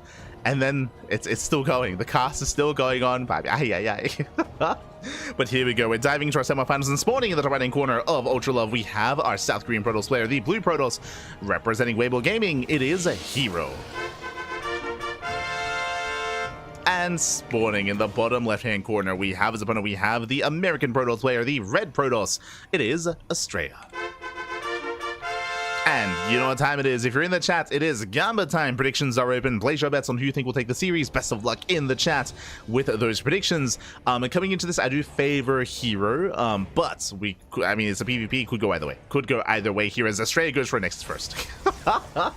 It's crazy. Nexus first out of Astrea. This is the greediest build you can go for. You cannot get greedier than a Nexus first here in a PvP. So Astrea, he cuts every single corner you can imagine, and herO has to make a choice. He sees the greed. How does he respond? How does herO respond? So far, going for a gateway into a cybercore. Standard economics. I mean, he was already opening up economically. Double gas into a cybercore into a later expansion. herO throws down the pylon. And herO, he has to one base all in, right? On the one hand, it has to be an all in, but the cybercore is delayed, and this hits a little bit later. But herO, he knows he has to punish this in some way. The problem, though, is again, we're on Ultra Love. There we go, second pylon on the high ground for herO. Does disrupt the initial Sim City. You can see as herO, Astrea, he's looking for that pylon, does find it. Backup Zealot on the way. And do we see the proxy robo or the proxy gateway? Stargate back at home. Ooh, standard opener out of herO. He does lay his expansion, but he's going for the Stargate. Now, the goal of the Stargate is to get economic damage with the Oracle to get some probe kills. If it doesn't, then herO's just going to fall behind. He's just going to fall behind from here. So a crazy start out of Astrea. He's crazy. With light, he's an ethereal being. Don't believe his green screen stories. True. Smooch. That's how we get away with no sleep. You're not wrong. Aye. Fun fact when it comes to no sleep, we do have another cast in how many hours? In 8 hours. In 8 hours, we have another cast. And I was offered another cast after that, like 5 hours after our next cast. And I'm tempted to go for it, but at the same time, sleep would be nice. So it's a hard. I don't know what I'm gonna do. I'll be honest. I've yet to decide. I've yet to decide if we're gonna cast 3 events today or just 2. So we'll see. For those who don't know, in 8 hours, we're going to be casting the Ducklings Showdown. That is a show match series, a bit of a celebration for the Ducklings at the end of the year. We're going to be hosting a show match between Koreans, Europeans, and Americans, or North Americans. So 3 show matches. 3 show matches, 3 best of 5s, and that is going to bleed into the new year. But after that event, there's another event happening called the New Year's Cup. Oh my god, as the Oracle does get into the main! The shield battery is too late, and probes are going down. 6 probe kills, very nice damage by herO. The Oracle gets away, gets 6 worker kills, very nicely done. And with that, the worker counts even up. Astrea, he was up 6 probes, now no longer. Now the worker counts have evened up. herO, he's done enough damage, and he's not done, by the way. Now he has a second Oracle. Second Oracle has arrived. Now he can one-shot probes. Now even a shield battery is not going to be enough. As he pokes in, nothing in the main. More probes are going to go down. And Astrea is being punished for his greed. As that's going to be another 2 probe kills. Oracles, they get away. You can see Astrea is trying to hunt down that Oracle. Oh, can he get it? He can. He gets 1. Whew. Nice pickup. He gets 1 Oracle. Not bad. Astrea gets something for his troubles. Meanwhile, across the map, herO, he's just going to be turtling up on 2 bases, getting his tech, a Twilight Council into Blink. Meanwhile, a 3rd Oracle has arrived, which means he can still one-shot probes. He's going for the natural. He's still not done. He's still hunting for more damage, for more probes. And he's going for it. He's going for the natural. Oh, and he's going to be wreaking havoc. Astrea late to respond. 5 more probe kills. Ay, ay, ay. herO just pulling Astrea apart. And again, even though Astrea started things off with a greedy build with an economic lead, now it's been stripped away. Now herO, he does maintain the economic lead himself. He's up 4 probes. He's up 4 workers. He will maintain that lead. Astrea to catch up. He's going to try to go for a faster third. Probe is on the way. So fast third base for Astrea. He's trying to recover. I believe Astrea has no tech. Yeah, no. Oh, okay, he has Blink. Blink on the way. Blink just started. Astrea can now expand. As he's trying to hunt down that Oracle. There it is. There's the expansion. Oracle taking a lot of hits. There's only 1 Oracle left. But, I mean, despite that, Astrea is still trying to build back up. And we'll see where herO takes this. Now, herO, he knows that the third base is being taken. He's aware. So he could try to punish it and just go for a 2-base all-in. For now, going for a 2-gate setup. Sorry, going for 2 extra gateways, going into a 4-gate setup. herO has the option. He has the option to throw down extra gateways or to expand. 24-hour stream. I thought, no shot. No shot. I mean, we're already going to be celebrating New Year's on stream. I don't know if I want to keep going. I was in the middle of saying it, but after the Ducklings showdown, after our show matches, a couple of hours after that, there's going to be a New Year's Cup, which is a European focused event. It's going to be focused on the European region, the European scene.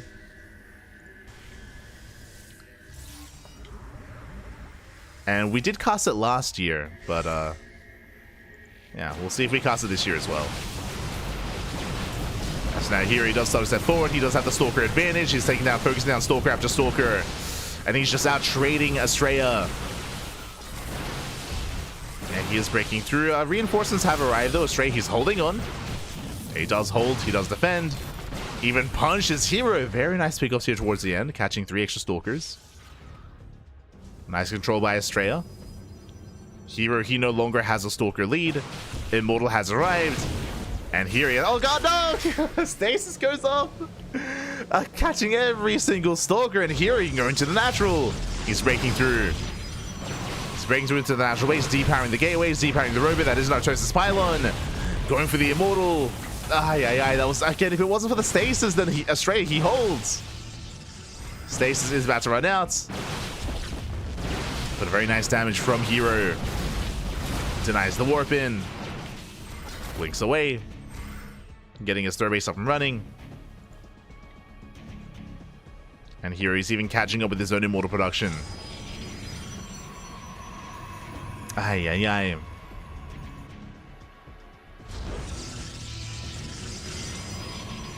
Now Astrea is still on the road to recovery. I was going to say he's up 2 pros, now he's up 1. Bleeding out more workers. Astrea has a slight lead when it comes to +1, when it comes to upgrades. Gateway explosion for Astrea. Well, meanwhile, here he takes a 4th base. 4th expansion on the way.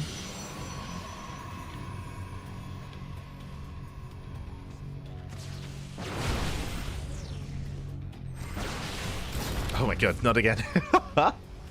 Astrea, por favor. Don't get baited again. Astrea pulls away.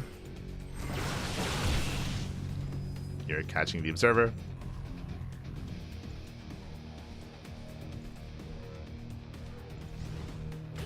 There, oh, he sees. Thankfully, he does notice. And baits out the Stasis Trap. Behind this, we can see herO with a greater base count, able to tech up in towards Chargel Archon, getting into the mid game. Likewise, Astrea, he has yet to tech himself. There we go. Now going for his own Templar Archives. So both players are headed in the same direction. From Mass Blink Stalker into Chargel Archon Immortal. No one is rushing into Disruptors. But it can be quite awkward to defend these fringe bases. So here he's splitting up. Astrea even splitting up. Spreading out.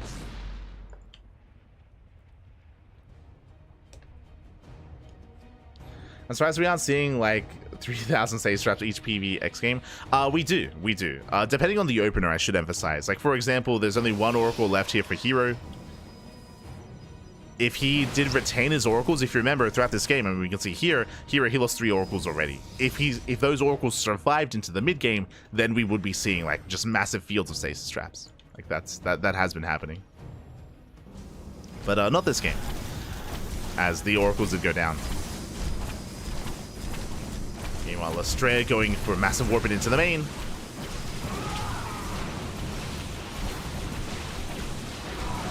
It doesn't quite achieve too much here, as the army was in position. So nice defense by herO.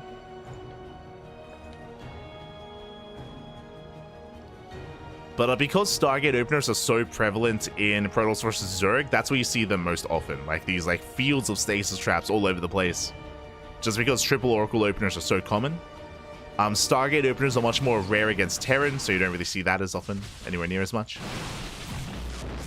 As the final Oracle goes down. Cool, does fall. herO moving out. Yo, Dark Shrine on the way for Astrea. Let's go.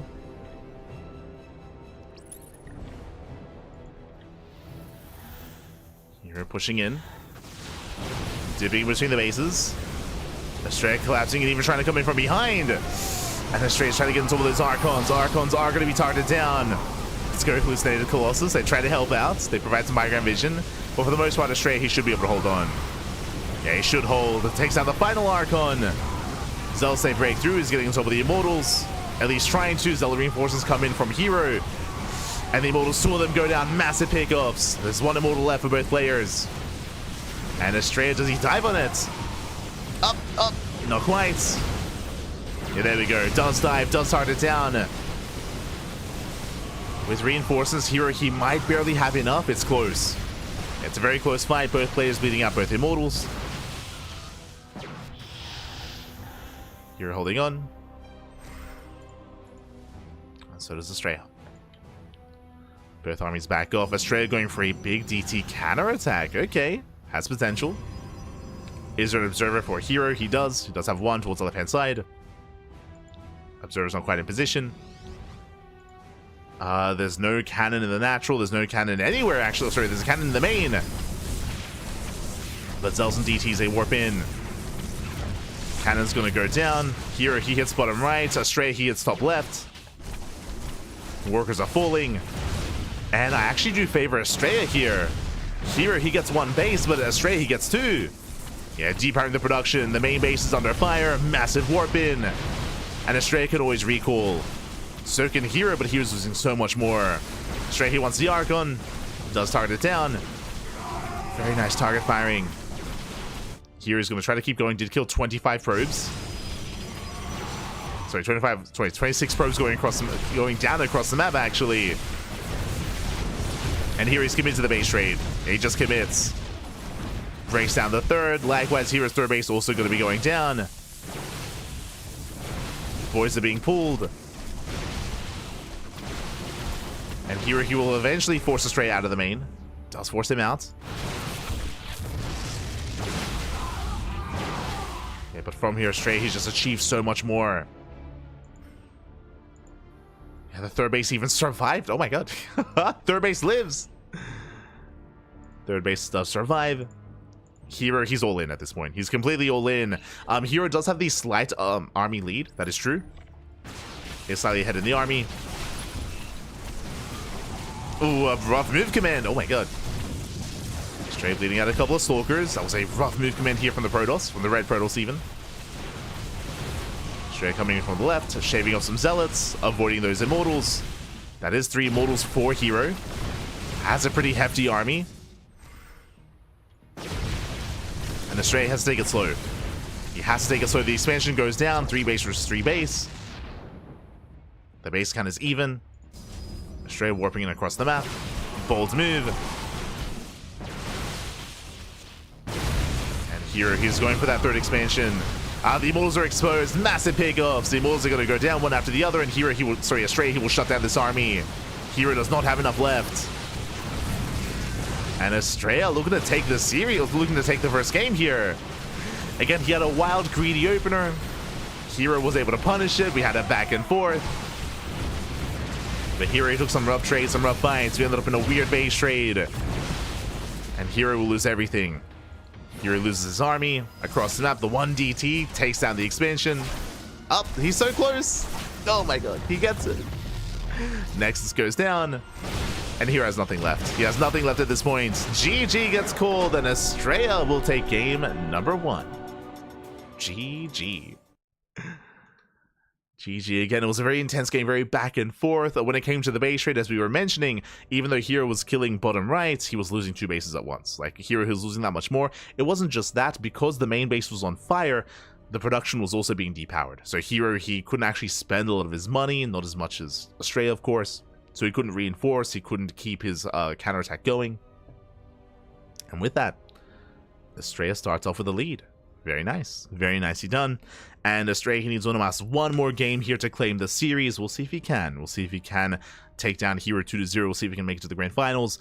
Personally, regardless of how this goes, I would love to see an ace match. I'd love to see a game 3. I mean, I'm greedy like that. Just want all the games. But the pressure is on herO. Pressure is on.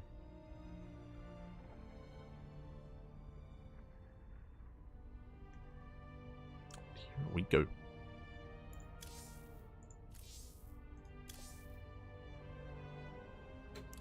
As we have our map of choice, game 2 is going to be on ley lines.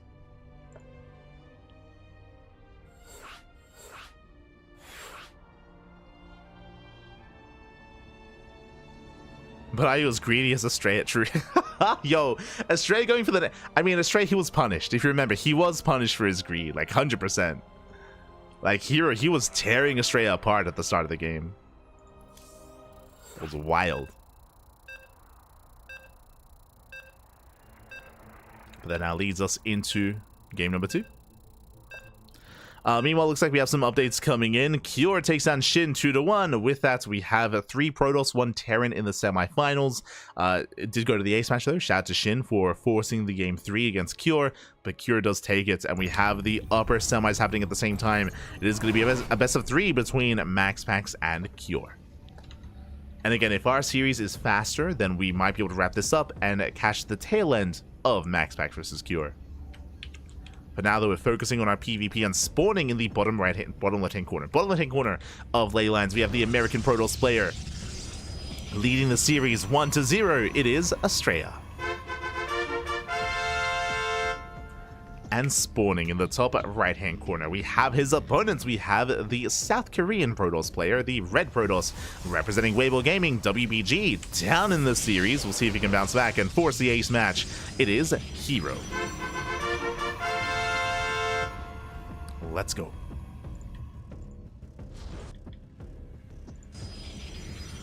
Let us go.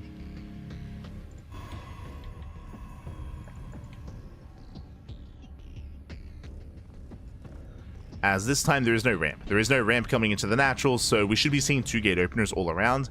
What I will say is that herO has been going for these greedy gate cybercore openers recently, but there it is. 2 gate opener out of herO, 2 gate opener out of Astrea. herO, he moves out with the probe, and this is looking like a fake proxy pylon.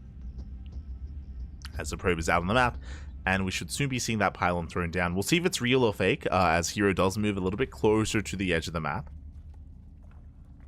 And depending on its location, this is not a bad location for a proxy robo, which means this could be a 1 base all in.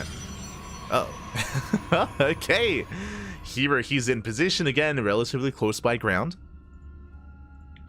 Astrea, he goes out. Let's go. Okay, proxy versus proxy. herO, he's outside of the third. Meanwhile, Astrea, he's in the natural. Let's go. Send it. We're going full NA. What's it going to be? Stargate or Robo? The Cybercore is just now finishing. Huh. What's it going to be? What is it going to be here? There it is. Proxy Robo. 1 base all in. So herO, he's going for the 1 base all in. Astrea going proxy Stargate in the natural of herO. Now, this is not an all in. I mean, it's very aggressive, don't get me wrong. It's very committed is what I will say. But this should be for proxy Oracle to get economic damage and to cripple the economy of herO. Meanwhile, back at home, Astrea, has he scouted? He hasn't even scouted. He hasn't checked to see if the pylon is missing. Astrea, he's playing blind. Doesn't really know what's going on. You can see Astrea, he's scouting the northern side. Does scout the northern side, checking the vision here. Here he scouts. Yeah, he scouts, he confirms, he gets eyes on the Stargates. He's aware of what's going on, and he does force a cancel. A brutal moment here for Astrea. Stargate gets canceled. Astrea, he's expanding. Again, he doesn't know. He doesn't know what's going on. He doesn't know that it's a one base all in. He's still in the dark. Here, he's supply block. Okay, breaks out of the supply block. Adepts get spotted. And I feel like Astrea's in trouble. Now, thankfully, this is not going to be Immortal first. It's going to be a Prism first. Prism into Adept Harass, initially for herO. Astrea is still scouting, still trying to figure out what's going on. Astrea is going for his own rover back at home. And we'll see if Astrea can hold. See if he can survive. As the War Prism has arrived. And herO is making his way into the main. There are some units to defend. Now Astrea realizes what's been happening. He's aware. Prism takes a lot of hits. Nice target firing out of Astrea. The Prism! Oh my god. Takes some hull damage. Rough moment there for herO once again. We'll get away to what say shade into the mineral line. Very nicely done. Probes are going down. herO, he's committing, of course. He's going into Immortal production. Astrea does confirm that the robo is researching or that it's building. The Immortal has arrived. And we'll see if Astrea can keep up. He does take down the Prism. Prism goes down. Massive pickup.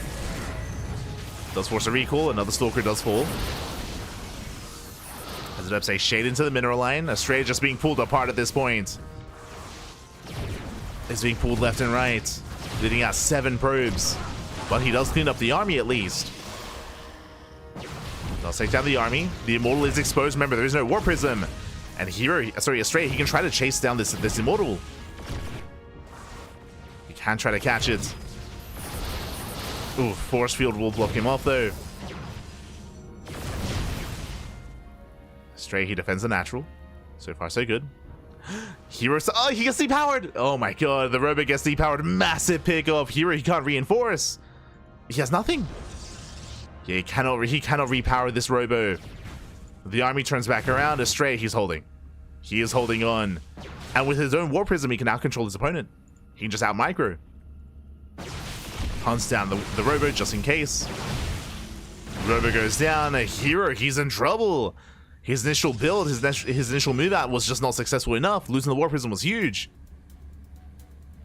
And I would love to see Astrea just keep moving out. To be fair, Astrea's ahead, right? Like, Astrea doesn't need to counterattack. I would love to see a counterattack, not gonna lie. Especially because herO has so little to work with here. I mean, when I say so little, I mean there's no micro potential with no War Prism. But Astrea, he's up a base. So technically, the correct thing to do here is for Astrea to throw down some shield batteries and to defend his natural. But I don't see any shield batteries yet. So I'm a little bit concerned. His only shield battery is in the main. And herO, he is expanding. That is true, but he's still moving out. He's throwing down a reinforcing pylon to warp in across the map. There it is. Shield batteries on the way. Is it going to finish in time? You can see Astrea is scouting, looking for an expansion. Does confirm that herO is expanding.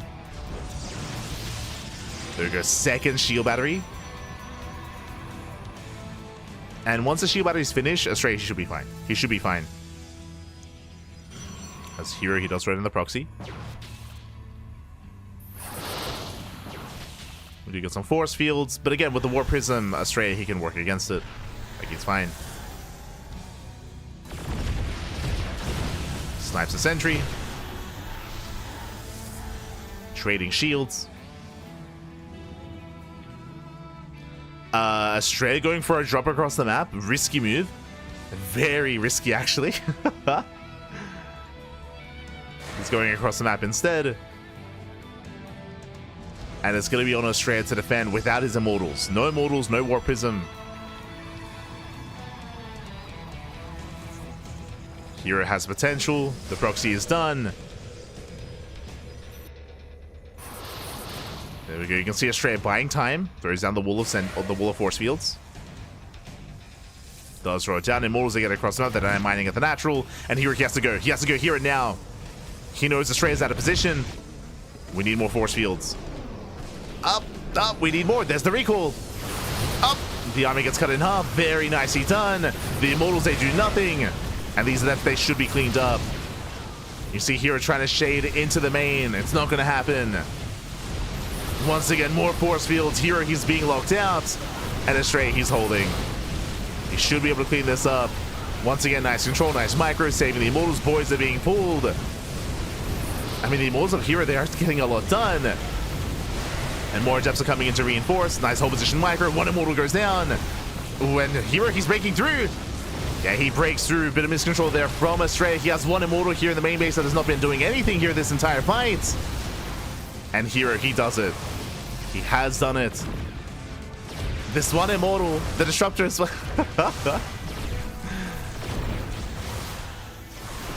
Astrea is trying to reinforce. Oh my god.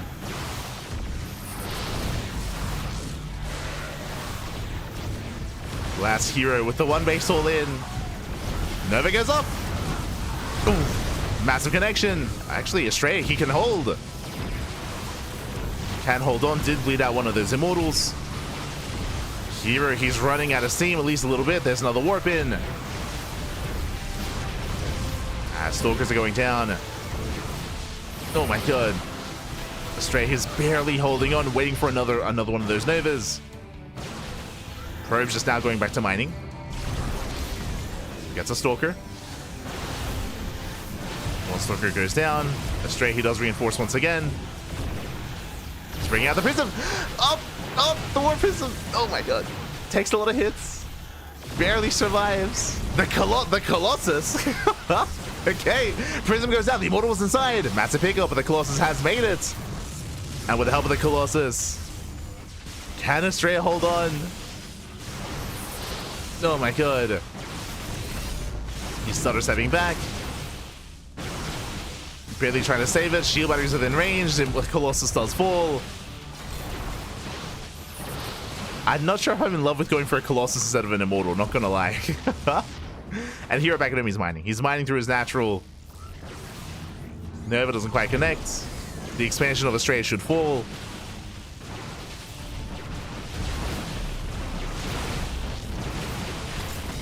And herO takes the lead. Yeah, he's ahead in economy. That's all he needs, just the greater economy. GG gets called, and herO ties up the series 1-1. We are going to the ace match. Whew. GG. GG, well played. herO does tie things up. That was a very intense, very chaotic game. herO, he was completely all in, and I was convinced that Astrea should be okay, that he was going to be able to hold on. He had like 3 shield batteries, he had the concave, he had some very nice force fields, he had the micro with the Immortals and the War Prism as well. But if you remember, we saw a little bit of miscontrol. Astrea, he lost one Immortal early on, and he had his reinforcing Immortals stuck in the main. They weren't helping. They were not fighting. They were not a part of the big engagement, so that's another big factor as well, where Astrea, his entire army was not actually taking part in the fight. And herO did over well. GG. GG, well played. herO did over well. Very back and forth. Very close. And with that...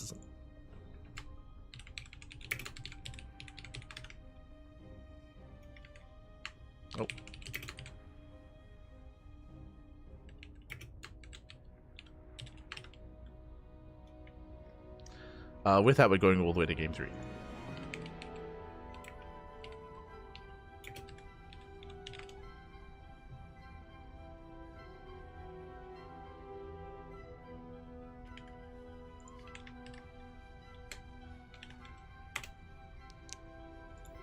Oh.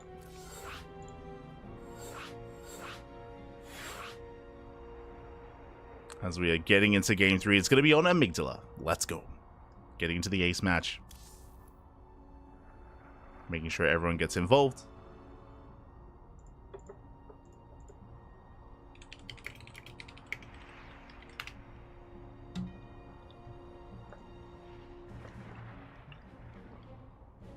Meanwhile, shout out to Rocklets. Rocklets, he is a Brazilian caster, and he is bidding us adieu. It's getting quite late in Brazil, so he's going to be getting some rest.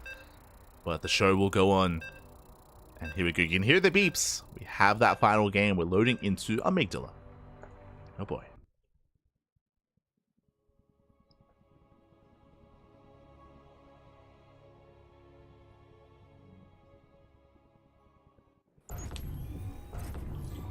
How many more hours of casting are you going to get into today? As someone did mention in the chat, yes, at this point, in 7.5 hours. In 7.5 hours, we're going to be live with some show matches at the end of the year. And I don't know if I'm going to do another cast after that. I'm still on the fence. Depends how I'm feeling, I guess. Depends how sleep deprived we are. As we're getting into the ace match and spawning in the right-hand corner of Amygdala, we have the American Protoss player, the Blue Protoss, being forced into the ace match. Can he bounce back? Can he bring it home? It is Astrea. And spawning in the bottom left-hand corner, we have his opponent. We have the red Protoss player. We have the red Protoss representing Dragon Kaiser Gaming from, Weibo Gaming from South Korea. Tying up the series, it is herO. Here we go. I mean, again, that last game was crazy. Remember, it started with Astrea going for the proxy into the natural? He was proxying in the natural base of herO. He's crazy. He lost his mind. Ooh, 2-gate. 2-gate opener out of Astrea. Meanwhile, herO going for a gate cybercore. Okay. So hero's cutting corners. This time, herO is going to be greedy, and Astrea has the option to counterattack with an all-in. As herO, he's skipping the second gateway. He's skipping the second gateway. He's going gate cybercore into Nexus, or gate cybercore into Stargate, then into Nexus instead. He's going for the MaxPax opener. But the MaxPax opener on Amygdala sounds crazy, and Astrea, we'll see how he responds. Meanwhile, shout out to the Squirrel Fund. Thank you so much, Squirrel Fund, for the support for the Twitch Prime. Subscribing for 8 months. Thank you so much. Hope you enjoy the content. Hope you enjoy the casting. Hope you enjoy the star. Oh my god. Hope you enjoy the StarCraft. And a big shout out to PiGosaur, of course, the dinosaur behind the tournament. Oh my god. Gracias, baby, gracias. Again, PiGosaur is a big supporter and a very passionate member of the community at this point in StarCraft 2. Without PiGosaur, you know, our own tournaments would be worse off, as he does a very often actually donate to our tournaments, and likewise does contribute quite heavily here to this event as well. There's a reason why this is not a Pig Monday, this is a PiGosaur Monday, as you know, PiGosaur is the second half of the pig, if you will. Let's go. So thank you so much, Papi. Gracias, gracias. Thank you so much for the gifted subs, for the 5 gifted subs in the chat, and a shout out to Valorant as well. Big shout out, as they're also gifting subs as well on Twitch for the new year. Meanwhile, back at home, herO, he is going for the faster expansion. Natural is done already. Astrea's his just begins. His expansion just begins, so a very late expansion here from Astrea. Is going for the earlier Stargate, and the pressure is going to be on Astrea to get some counter damage, because herO, he will take the economic lead. herO is going to be ahead economically. Astrea is going to be moving out with the Adepts and with the Oracles, and he needs to get some economic damage. We'll see if he can. The pressure is on. Thank you for the cast. Happy holidays. Happy holidays. Feliz Año Nuevo. Happy New Year. Strange looking pig. It's the ancestor of the pig, back. The PiGosaur. As the Adepts, they do get into the mineral line. Oh, they don't quite get much damage done though. Here he pulls away in time. He has his own Immortal. That again did go for the Robo Opener into Immortal.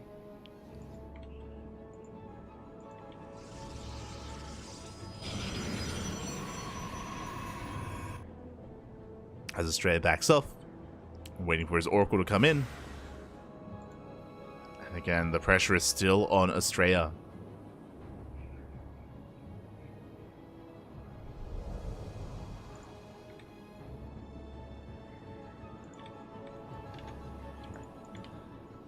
Astrea, he pokes in, but alas, there are units in position. There's shield batteries as well. So far, the Oracle does not get any damage done. Waiting for the second Oracle. Now we can one-shot probes. And there's potential for damage in the mineral lines. There's potential. He gets 1, he gets 2. Not quite getting 3. Adepts do shade in at the same time. Oracles, they coming from behind. Oh, they don't quite get a probe. Deviating into the main. Hero out of position. 6 probe kills. Very nice damage. 7 probe kills for 2 Adepts. So good pickups here from Astrea. Going for the stasis under the Observer. Unfortunate. Hero is aware. And behind this, Astrea is working towards Blink. Likewise, so is herO. herO rushing into a 3rd Nexus. Okay, herO, I see you. Do you see Astrea keeping up? His own is on par with the 3rd of herO. 3rd bases are on the way, and we're settling into a longer game state. I mean, we spoke about this previously in the series between Astrea and Dark, just how defensive and how macro-oriented a Major Deck can be early on. So it looks like we are headed towards that mid-game.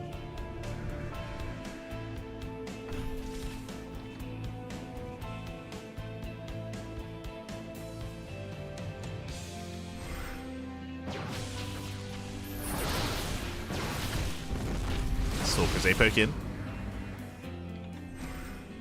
They poke, they prod.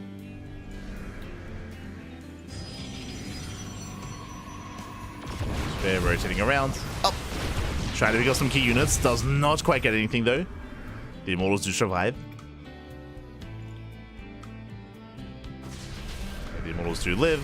Here he does take down one of the Stalkers. So far so good for herO. He's keeping up. Astrea still looking for a way in. Both players taking up into charge lots, into, I would imagine, Archon production eventually as well.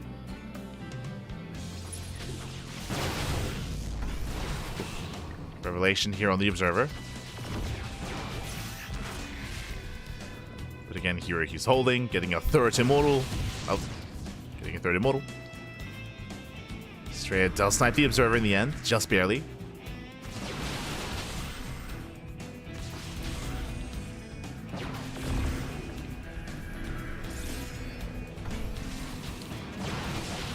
Barely does punish. Decent engage, but one Stalker goes down. A misblink there from Astrea. That trades 1 for 1. Oh! Does trade. herO notices. Keen eyes out of herO. And what I'm most concerned by here is the Immortal counts. If you notice, herO, I believe, is on 4. Yeah, he's on 4 Immortals. That's an insane Immortal army. And against a mainly Blink Stalker force, herO, he will be able to overwhelm. That is also why it's so important, so imperative that Astrea does invest into a Zealot army as well to buffer as a supportive unit for those Stalkers.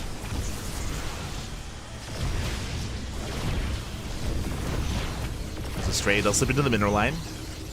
Gets 3 probes. Astrea reinforcing with more Zealots, with more Stalkers. He's moving out. And we'll see what he can get done.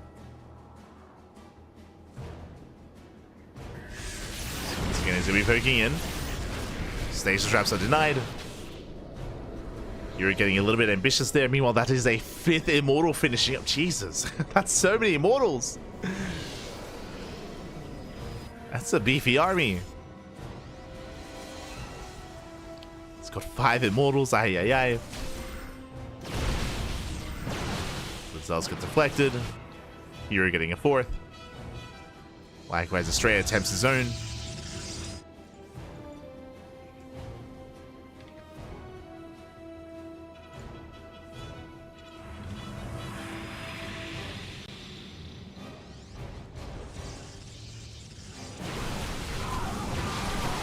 As we can see, Astrea just collapsing on some of these reinforcements or some of the harass. Likewise, so does herO. As Archon production is now commencing. At least from the side of herO. Astrea as well. Does dive in, going for the 3rd. That's herO, he's somewhat keeping up.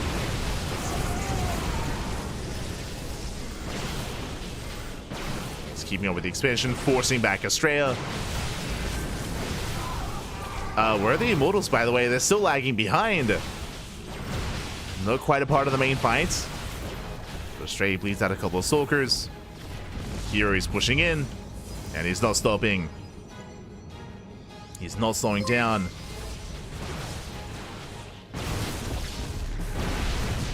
Hero's pushing into the mineral line. Again, 5 immortals. It's crazy. And without too many zealots, Astrea, he just can't fight this. He's going to try and force his way forward. Zealots coming from behind. Astrea coming in for the surround. And to kind of catch up the army. Takes out the War Prism. No more reinforcements. Archons, move forward. And it looks like immortals are finally going down. He gets one. Just one. Just the one immortal. The rest of the other 5, they do survive. GG gets called as herO. He overwhelms. And herO, he will take the series 2-1, advancing on to the grand finals. GG. GG, well played. An impressive series here from both players, and I do see a world where Astrea gets a 2-0. Like, game 2 was so close. Game 2 was so close, so back and forth. Here in game 3, herO, he did open more economically. He got away with it. If you remember, the Oracle harass wasn't too successful, and herO was able to maintain his own lead and build up a terrifying immortal army. He had 6 immortals by the end of the game, which is crazy. And he was able to snowball out of control, was able to break through. Unfortunately, Astrea, he did attempt to surround, and things weren't looking too bad for him, but alas, the surround maybe it did hit a little bit too late. Was able to shut down the prism, not before the warp-in did complete, and herO, he was able to break through nonetheless. GG. GG, well played. herO does overwhelm, and herO is our first finalist of the night. Congratulations. Congratulations here to herO. My condolences to Astrea, but a shout out to Astrea nonetheless, because he did very well for himself making it this far. Again, he almost 2-0'd herO, and he did take down Dark as well. So big wins for Astrea. Again, he's been looking very good, very strong as of late. Very impressive. And with that, we have our first finalist, but the question becomes, who is our second finalist? Exclamation mark B in the chat if you guys want to have a look back yourselves. We have some updates coming in. We mentioned it before, but Cure took down Shin at 2-1, and Cure is now up against MaxPax in the upper semi-finals. Can I actually get everything in frame? Oh, maybe.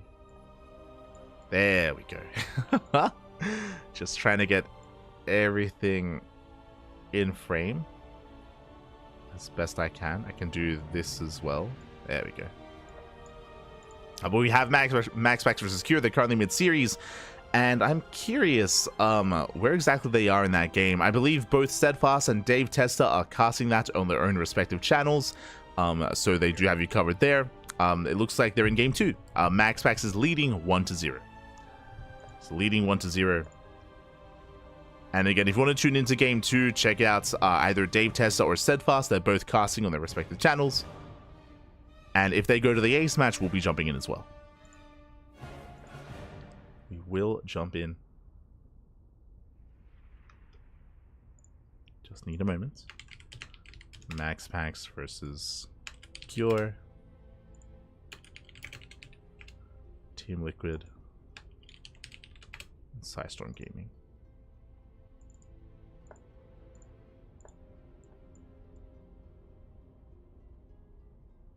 Beautiful. Okay, currently they're in game 2, they're on Amygdala, and it looks quite back and forth between them. I do still favor MaxPax in this series, but I'm hoping for an ace match. I'm hoping that Cure can bring it all the way to game 3. If so, we'll be there for it. Otherwise, it'll be a best of 5 finals between herO and MaxPax. So either finals between herO and MaxPax, or game 3 between MaxPax and Cure up next. For now, we're going to be going on a short break. And when we come back, we'll have our next series. We'll have some more StarCraft.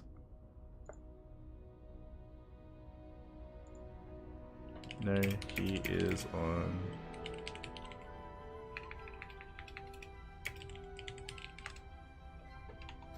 For now, we're going to be going on a break. So again, take this time to get some snacks, get some food, get some water, drain your disruptors, massage your marines, cuddle your colossus, tuck in your tempest, and we'll be back soon with some more StarCraft.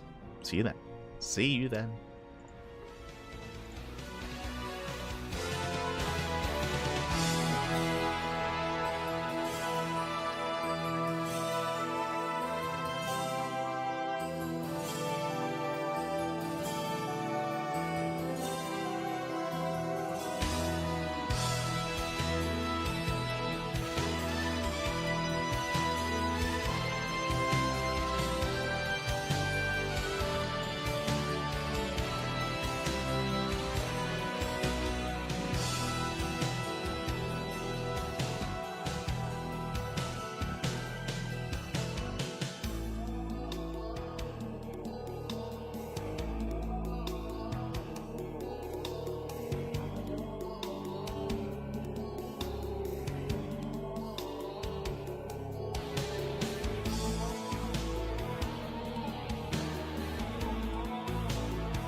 And welcome back, everyone. Welcome back to the grand finals of PiGosaur Monday number 13, the final PiGosaur Monday of 2024. It has been an intense broadcast so far, and we are down to our final two players, to our two Protoss players. And spawning in the top right-hand corner of Ultra Love, we have the Danish Protoss player himself, the red Protoss representing Storm Gaming. It is MaxPax. And spawning in the bottom left-hand corner, we have his opponents. We have the South Korean Protoss player, the blue Protoss, representing Weibo Gaming. It is herO. And if you're in the chat, you know what time it is. It is Gamba time. Predictions are open. Place your bets on who you think will take the series. Best of luck in the chat. Whew. As both MaxPax and herO are due to face off, and we have seen them face off many a time over the years, of course. For so long, they were the top two Protoss players of the world. herO in South Korea, MaxPax in Europe, so they have played many times, and now we'll see how they face off here on the new patch on New Year's Eve. Let's go.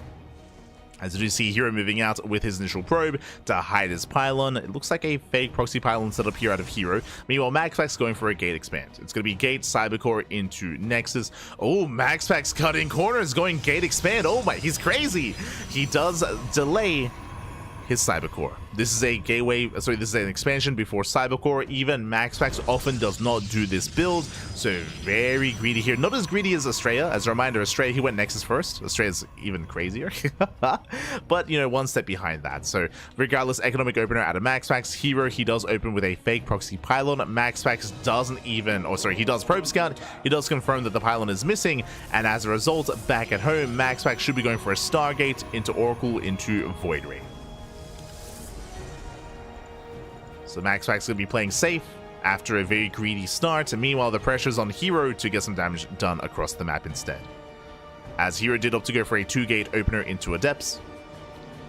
Probe dips in, and herO, he will get eyes on the timing of the Nexus. He now knows that MaxPax did cut corners, and herO, he's not set up for a 1-base all-in. Ooh, so MaxPax does come out with a lead. Basically, MaxPax, he cut corners, he opened up in a very greedy fashion, and herO can't really punish him. Not anywhere near as much as he would have liked to. Sure, he has Adepts, but MaxPax, he can just fully wall off. Safety shield batteries on the way.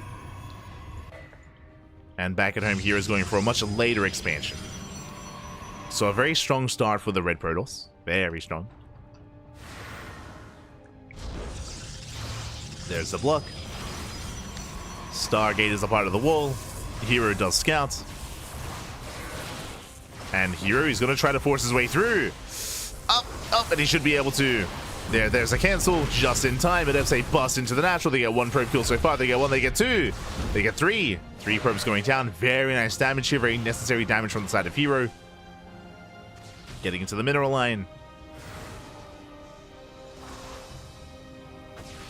And he will get 1 more probe. Potentially another. Yeah, we go 5 probe kills for 2 Adepts. Very nice damage. And this is what herO needed. Again, herO, he was behind, but now with the Adept harass, he does even things up. MaxPax still has a worker lead. He has like half a worker advantage or 1 worker advantage, but alas, not anywhere near as large as it once was. So herO, he's clawing his way back into this. Behind this, going for his own Twilight Council with the blink. Likewise, Twilight Council for MaxPax as well. And now it's time for MaxPax to counterattack. He has taken a lot of damage, but now he has Oracles. He does hit the natural. No probes to speak of. herO, I don't know if you noticed, he even cancelled the probe that was being built just to make sure it survived. It didn't go down. Nicely done there. You can see herO now Maynard's over. Saturates his natural. Oh. He gets a probe. 1 probe so far. You can see MaxPax still has a 5 worker advantage, sorry, a 4 worker advantage. I mean, again, like, that's just how far ahead MaxPax was early on. But again, herO, he's recovering. He's getting there. There is going to be a window in time as well where herO has blink over his opponent. So we can make use of that. Threatening a shade.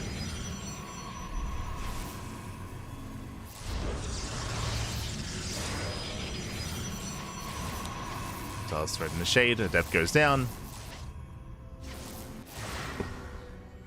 You see shade into the main as well. But alas, the Adept, yeah, there's not enough HP. MaxPax will clean this up. herO, he was able to scout the main, and he did get eyes on the tech. He's aware of what's going on. herO reinforcing with Mass Stalker. MaxPax rushing into a 3rd base. Can herO punish this? He's going to try it. And remember, blink is done for herO. Blink is not done for MaxPax. Yeah, herO, he does punish. He's got some of the best blink Stalker control in the world. Takes down 2 Stalkers at the same time. MaxPax, ooh, he does hit the natural. Cripples the economy. Probes are going down. The Oracle escapes, survives. 3rd base gets denied. So herO does contain MaxPax on 2 bases, but MaxPax still maintains a worker lead, thanks to the Oracle harass. And again, that should not have happened. But herO gets punished. MaxPax re-expanding. And herO just trying to get a read on what's going on. Confirm extra gateways. Both players going for DTs. Dark Shrine is on the way. You can see here behind the main base of herO and behind the natural of MaxPax. We're going for the Dark Templar. Now, herO does have observers, so he has detection. Likewise, so does MaxPax. Not observers necessarily, but he has the Oracle. So he does have access to revelations.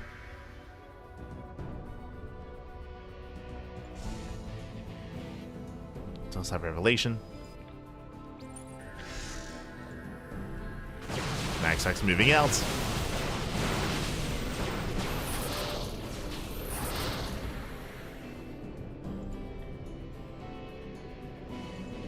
So far the armies, they bounce off each other. Again, no major advantages yet. Outside of herO just trying to recover economically.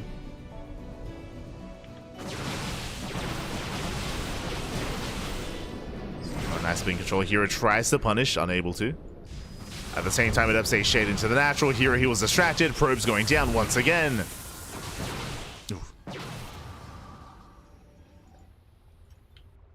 herO getting pulled apart. Dark Templar, they've hit the field. They're waddling across the map. Remember, MaxPax has to rely on those revelations.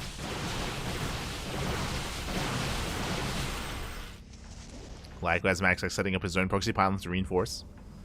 What's a counterattack?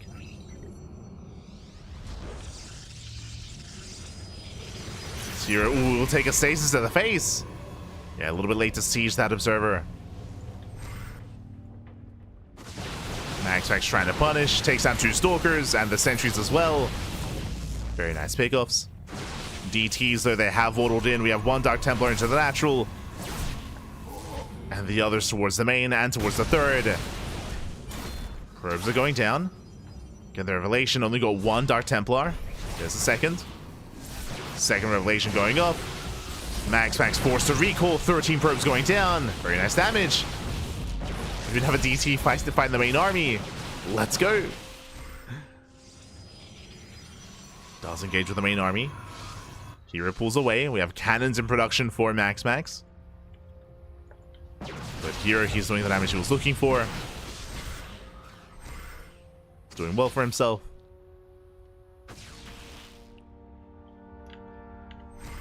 herO pulls away.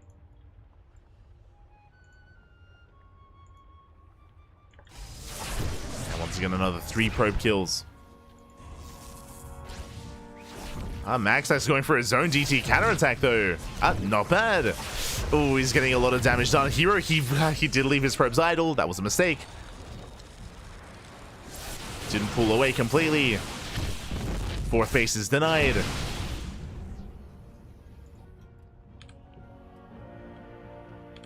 You know, herO is still moving out with more DTs, or at least reinforcing. Still very tense between our players. MaxPax does have an upgrade lead. He's got +2 on the way. Both players taking their 4th bases. MaxPax, I mean, his is on the way and herO's was denied. So MaxPax in a better position. herO to make up for the lack of upgrades. He has Immortals. Oof. Getting punished though. Sniping observers. The observers go down. Immortals are exposed. Oh, can he get one? Not quite. But Zell reinforces have it right there. We go. The Immortal goes down. He gets 1. He gets 2. And MaxPax just picking a herO apart. Catching up the Immortals. Having the greater economy. His 4th base is now done. herO is still stuck on 3 bases.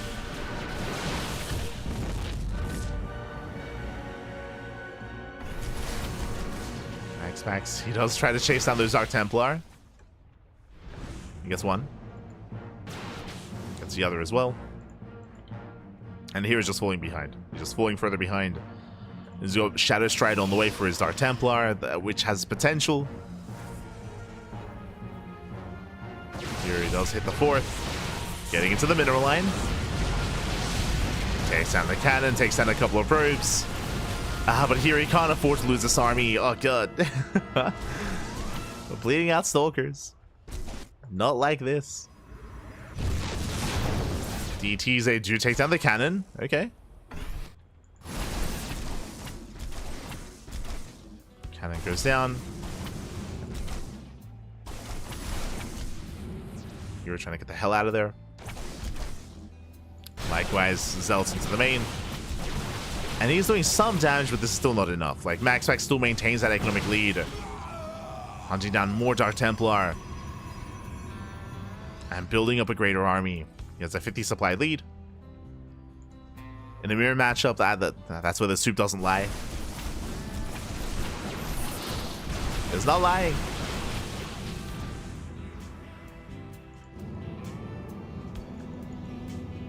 There's always potential with these Dark Templar, but again, you can see MaxPax throwing down extra cannons just in case. 2 cannons per base.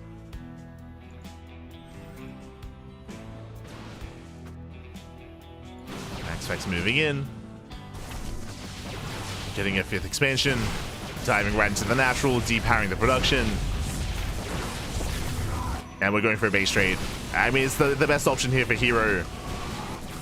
His natural has been compromised. He's just pushing on the right-hand side and moving in towards the left. Running into tank defense.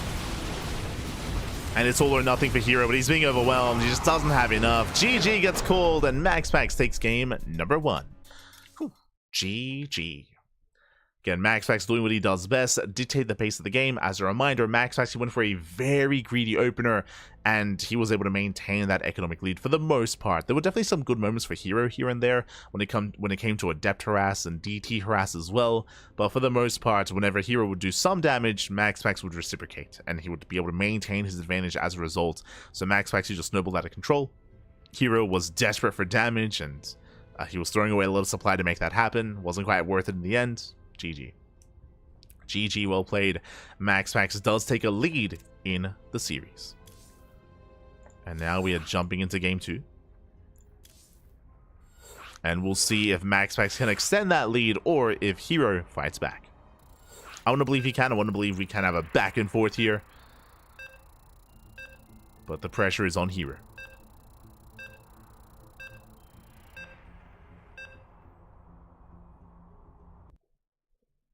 As game 2 is going to be on Frostline, a very large map in the map pool, but something that we should expect is that MaxPax isn't really going to deviate. He's going to go for these economic greedy openers time and time again, and that's why usually the pressure is on his opponent to punish him. And if they don't, then, I mean, we see what happens. As spawning in the top right-hand corner of Frostline, we have the Danish Protoss player, the Red Protoss, representing Sidestorm Gaming, leading the series 1-0. It is MaxPax. And spawning in the bottom left-hand corner, we have the South Korean Protoss player, the Blue Protoss, down in the series. We'll see if we can bounce back. It is herO. Once again, herO setting up on the high ground, so is MaxPax, but one is not quite like the other.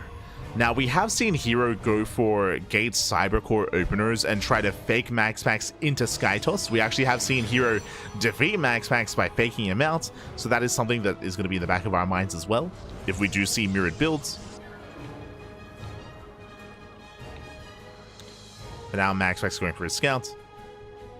And again, MaxPax should just be going for a single gateway into a Cybercore into an expansion. And looks like herO is doing the same. So as I mentioned, herO, he has been one to kind of mirror MaxPax in these PvPs. Both players have their second gases. And there's that Cybercore. Cybercore for herO, Cybercore for MaxPax. So both players are copying each other. They're mirroring each other, if you will.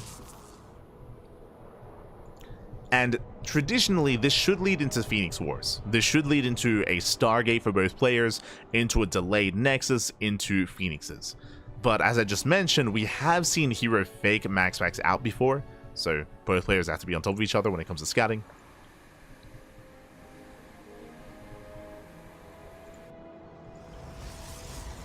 As MaxPax should be throwing down his Stargate as soon as the Cybercore is done. There it is, a Stargate for MaxPax and Stargate for herO. Now, this is why Phoenix Wars are very common whenever we're in this kind of game state. Both players scout each other, both players know what's going on. herO sees a Stargate, MaxPax sees a Stargate, so because of that, you cannot make an Oracle. If you make an Oracle, you most likely will lose it, and you won't gain value, and you will fall behind in the Phoenix Wars. So you have to make Phoenixes, and you can't stop making Phoenixes. Now, if you're able to deny vision and deny scouting, what you can do here is make some Phoenixes early on, then cut Phoenix production, go into a Twilight Council, go into Blitz, Blink and go like into a hard switch into Mass Blink Stalker and try to catch out your opponent. Like, that is something that you can try to pull off, but it is very difficult to pull off. As you have to make sure that your opponent doesn't realize what's going on, because if they do, they will punish you.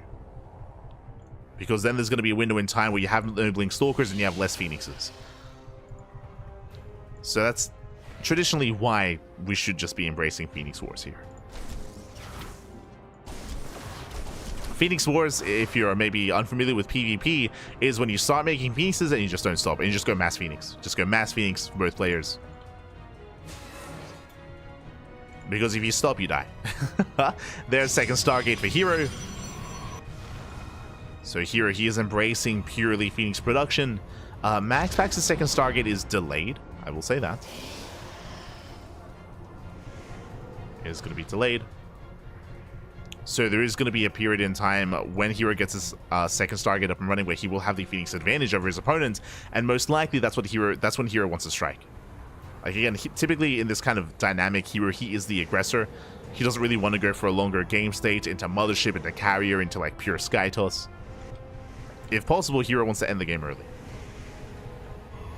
Second Stargate is late for MaxPax. So far, the Phoenix counts are neck and neck. Second Stargate just now getting underway for herO. Just now getting up and running. There it is, making 2 Phoenixes at a time. Now, herO, he has to make sure he's not too premature. He has to wait for that Stargate to actually kick in. As he gets a couple shots off. Making his way towards the mineral line. I mean, he has the depths on the ground. Oh, as herO, he will bleed out one of those Phoenixes. Yeah, herO, there's a bad fight for him. He's gonna lose everything. We spoke about it. He needs to be a little bit safer here. Oh, but reinforcements, they have arrived. And now who catches out who? MaxPax gets caught out, and a big reason for this is that second Stargate.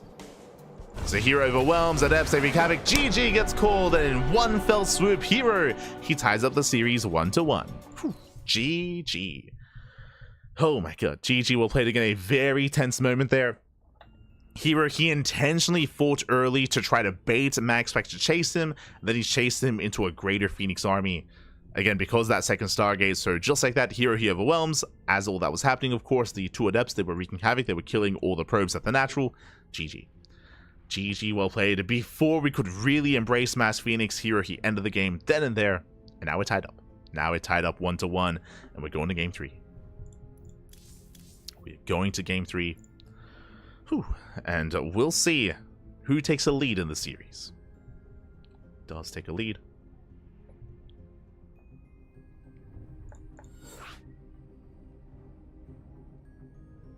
As a reminder, this is a best of 5, so we still have plenty more games ahead of us.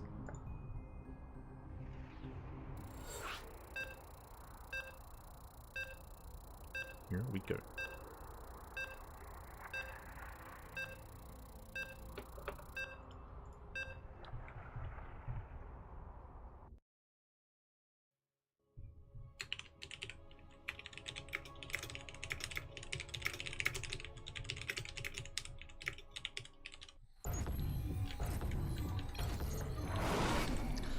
As we are getting into our next game and spawning in the bottom left-hand corner of El Dorado, we have the Danish Protoss player, the red Protoss representing Storm Gaming, being forced into the ace or into a tied series. We'll see if we can bring it back, and we'll see if we can take a lead. It is MaxPax.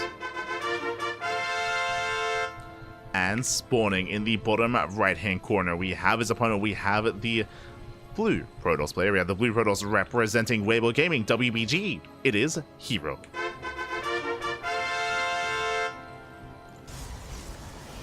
We go.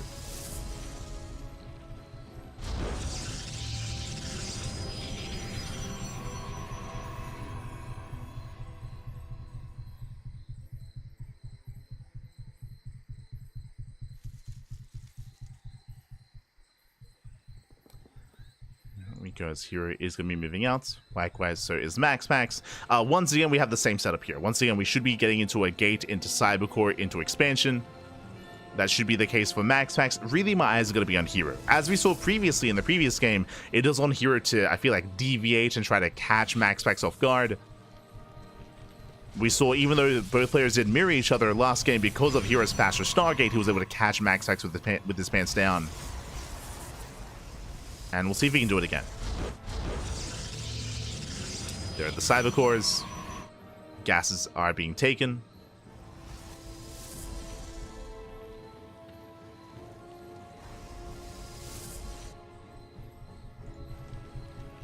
See what herO goes for. Now, as a reminder, here on El Dorado, the rush distance by air is very short rush distance by air, so that is going to be another factor coming into this. Can make things quite intense. Yo, a shout out to Mute City. Yeah, a big shout out to Mute City in the chat. Oh my god, thank you so much for the gifted subs to the community. Thank you so much. Thank you. 5 gifted subs. Do appreciate it. We've been getting a lot of gifted subs today. Thank you. Thank you. Thank you so much for the support. I hope you enjoy the casting. Hope you enjoy the stream. Hope you enjoy the StarCraft. Hope you enjoy as we are settling in.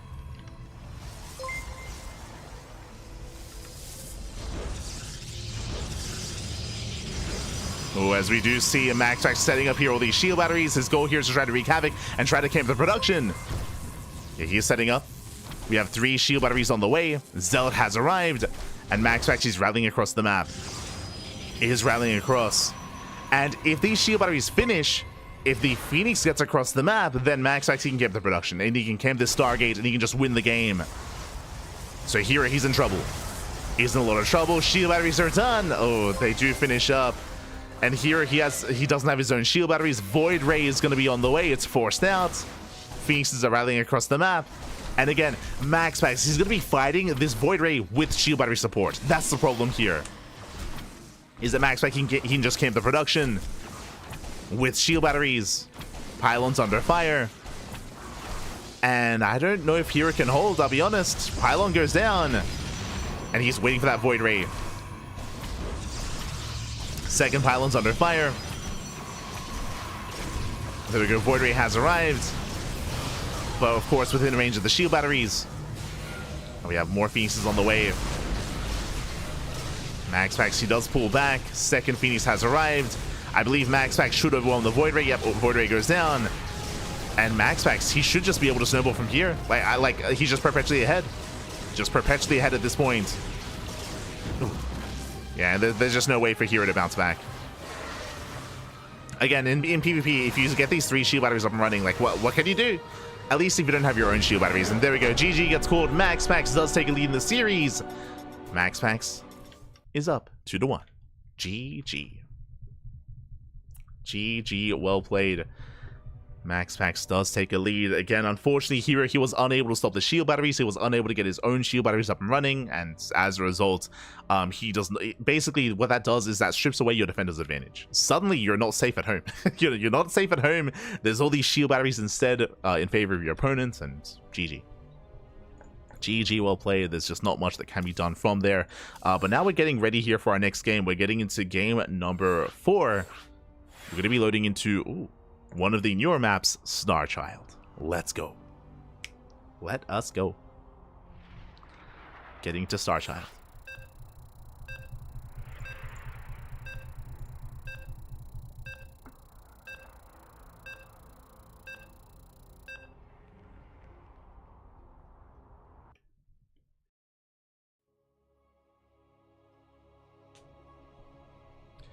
And the pressure is now on herO to try to bounce back in this game. Thanks for a great year of StarCraft. Oh, you're welcome. You're welcome, Mute City. Thank you. Thank you. Thank you so much for the support. We do appreciate it. Gracias, gracias. As we're getting into game 4 and spawning in the bottom left-hand corner of Starchild, we have the Danish Protoss player, the Red Protoss, leading the series 2-1. 1 game away from becoming the final PiGosaur Monday champion. Can he go all the way? It is MaxPax. And spawning in the top right-hand corner, we have his opponents. We have the South Korean Protoss player, the Blue Protoss, representing Weibo Gaming down in the series. We'll see if he can force the ace match.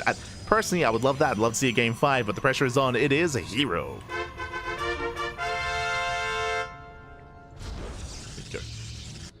As welcome one and all to Star Child. For those that are curious, for those that are maybe tuning in a little bit later in the broadcast, you may not be aware, but we do host and we do have a very unique custom map pool for this tournament for the PiGosaur Monday, and that is the fact that we have gotten rid of all the old maps. When I say old map, I'm talking about the 2017 and 2018 maps. I'm referring to Abyssal Reef, King's Cove, and Neon Violet Square. Again, it was very controversial that those three old maps were chosen to be a part of the latter map pool, and there is definitely a lot of disagreement as to the reasoning for those maps coming back in. And as a result, the PiGosaur Monday has removed those old maps and has replaced them with TLMC maps, with maps like this, with maps like Star Child. So the old maps have been replaced with newer maps instead, at least for this tournament series. I believe that is also the case for Hub Cup as well, and we are tempted to do the same. Here on the CranKy Ducklings, we do host two of our own weekly tournaments and of course our amateur events as well. We are waiting to see how these maps are balanced and how they play out before really determining if we want to follow suit. And again, I'm not opposed to it, especially in the off-season, as currently we are in the off-season of EPT, so now would be the time to try out and embrace some of these older maps. As for now, we do have a herO going for the going for the gate Cybercore into expansion. Likewise, MaxPax, I believe, went for the gate expand. A greedy opener here out of MaxPax with the faster setup. Nexus is much faster for MaxPax, now going for his more delayed Stargate. And herO, he will be slightly behind in the economy. Only slightly, though. Hello, herO. As he does have a probe out on the map. No one likes those maps anyway. I mean, the players that like those maps are like mainly like turtling players, so I'm sure like Maru enjoys them. I'm sure players that play to the late game, I feel. Rogue as well, most likely. And that's the big feature and the big thing about Abyssal Reef, King's Cove, and Neon Violet Square is not just they're very large maps, not just the size of the map, but how defendable those maps are as well. I'm sure Spirit really enjoys them. I'm sure Cyril probably enjoys them as well. Like, they just allow you to just, you know, defend very easily on a 5-base setup and get into the late game.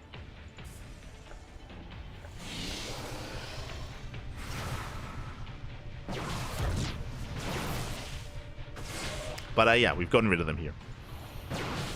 As we're settling in, we do have our initial Phoenix openers. Again, as a reminder, we did have economic starts into Stargate, into Phoenix play, and MaxPax is going to be the one deviating. Now, I expected herO to do this. I expected herO to be the one to go for a Twilight Council into he's doing there we go. That's what herO's doing. So both players are. Interesting. So what's happening here, instead of both players rushing into Mass Phoenix, we have both players trying to be sneaky and trying to deviate into Blink Stalker. So they're both trying to switch into Blink Stalker. Checking the vision here, herO, he has confirmed, and MaxPax has not. So MaxPax is still a little bit in the dark as to what's going on. But MaxPax, he is faster here. He is already working towards Blink. herO is only behind by a couple of seconds. But this time, no Phoenix Wars. Not this time. herO, he does threaten a dive into the main, but MaxPax is keeping up. Again, no Phoenix Wars this time.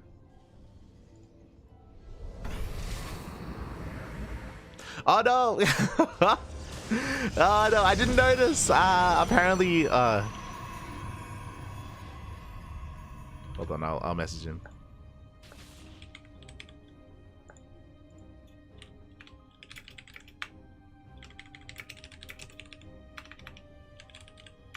Notice you can cast from my stream.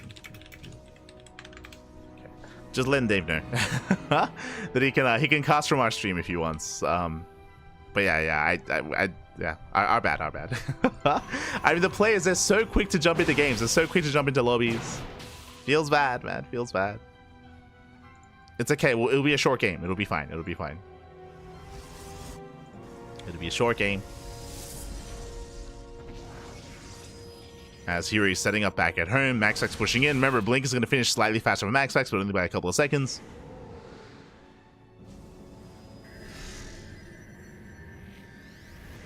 So he's setting up with the stasis. herO, I'm sure he didn't know. Oh my god. Oh no, he didn't notice! Massive stasis does go off, and MaxPax can punish. He can punish, he can dive in. He's going for the kill. Ah, that was brutal. That may just be game. As herO is just forced out of his own third. Stalkers, they dive in. The boys are being pulled. herO trying to hold on. Phoenixes are going down. I mean, the boys are helping. And the stasis is about to run out, but MaxPax, he just dives in. He punishes so hard. There we go. herO, he breaks out of the stasis. Another one goes off. No shot. They just keep going off. And with that, MaxPax, he may just have too much. He's diving on the main army. His reinforcements are delayed. 11 pros went down in the process. And herO, with these reinforcements, he should hold. Okay, herO, he does hold on, but it did cost him 11 probes. Does force back MaxPax. Back at home, MaxPax getting his own third base up and running. That's very intense. It's very clutch. But herO, he survives. And with that, herO is going for a big counterattack. Bearing in mind that herO, his reinforcements are going to be delayed. Bear that in mind. Delayed reinforcements. Nice force field. MaxPax, he will hold. As the dust settles, worker counts are neck and neck. But MaxPax, he's been taking. He has been taking up. We have +1 on the way. We have charge on the way. Gateway explosion. Robo as well.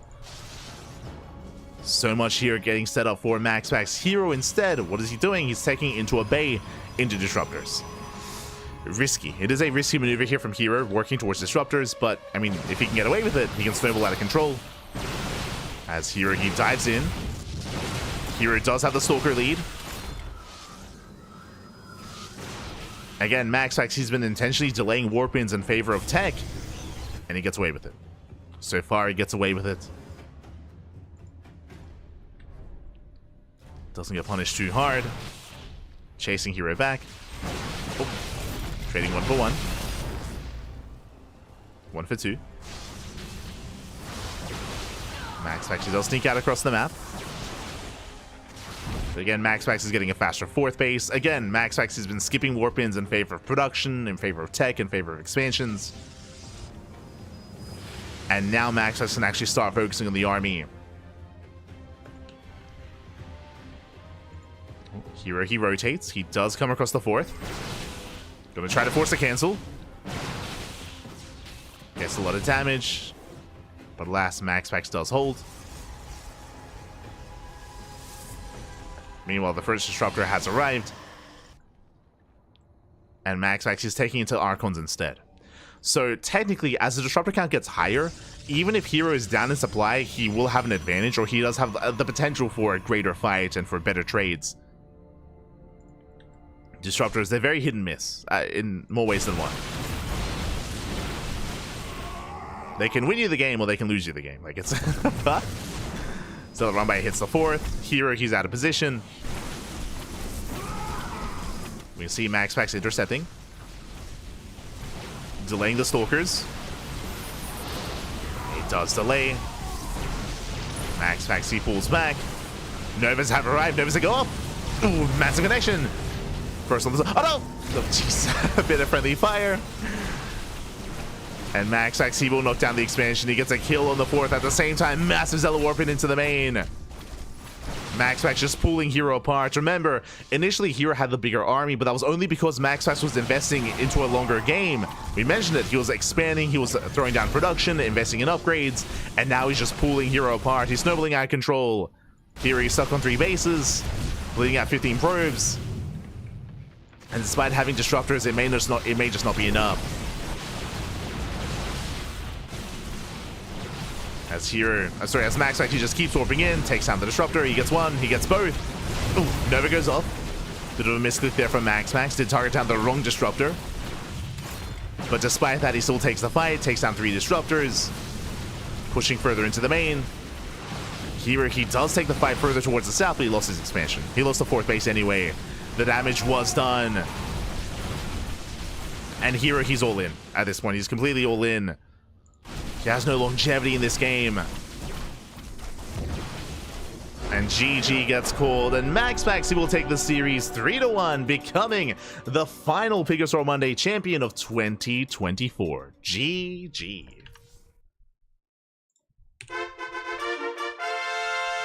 GG, well played. Congratulations here to Congratulations to MaxPax, as does claim the series, does take the 3-1. Congratulations. My condolences to herO.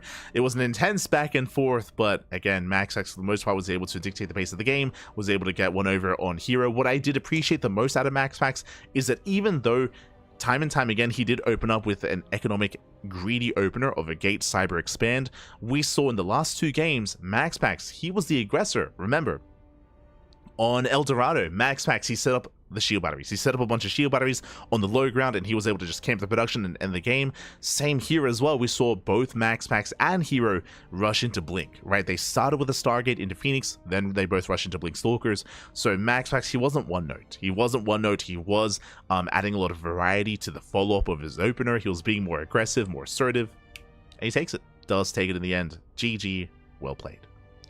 GG, well played. MaxPax does claim the series. Very well done. My condolences to herO. And with that, we have crowned our final PiGosaur Monday champion. Congrats, Pappy. Congratulations here. Oh my god. As yeah, it's been a year. It's been quite a year here. When it comes to the future of the PiGosaur Mondays, we don't really know what the future holds. For those who do not know, this event did begin just because of the off-season, because the ESL Open Cups did conclude. And we don't know if they're coming back. We do know, I mean, we can say with most certainty here that there is going to be another season of EPT, but what does that season look like? You know, where are the events going to be held? Once again, are we going to have like an offline venue in Europe and in the Americas? Are we going to have IM Katowice? Are we going to be a part of EWC, which, you know, there's been a lot of controversy around the fact that has yet to be announced. And are we going to have the weeklies again? We do not know the exact details here. What I assume is that because there's kind of a lot of complexity around the ESL Pro Tour, and because I would imagine ESL, they want the most out of their deal, they're, again, most likely in negotiations with EWC, or they have been this entire time, ironing out what exactly they want, what EWC is willing to provide as well when it comes to support, when it comes to offline events.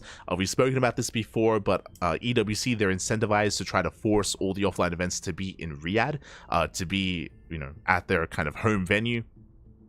Meanwhile, I'm sure ESL want to keep their international events as a part of the circuit, so I'm sure there's a back and forth discussion there going on, and you know, hopefully we get an announcement soon in the coming months, or in the coming month in January. I'm hoping for January. We'll see.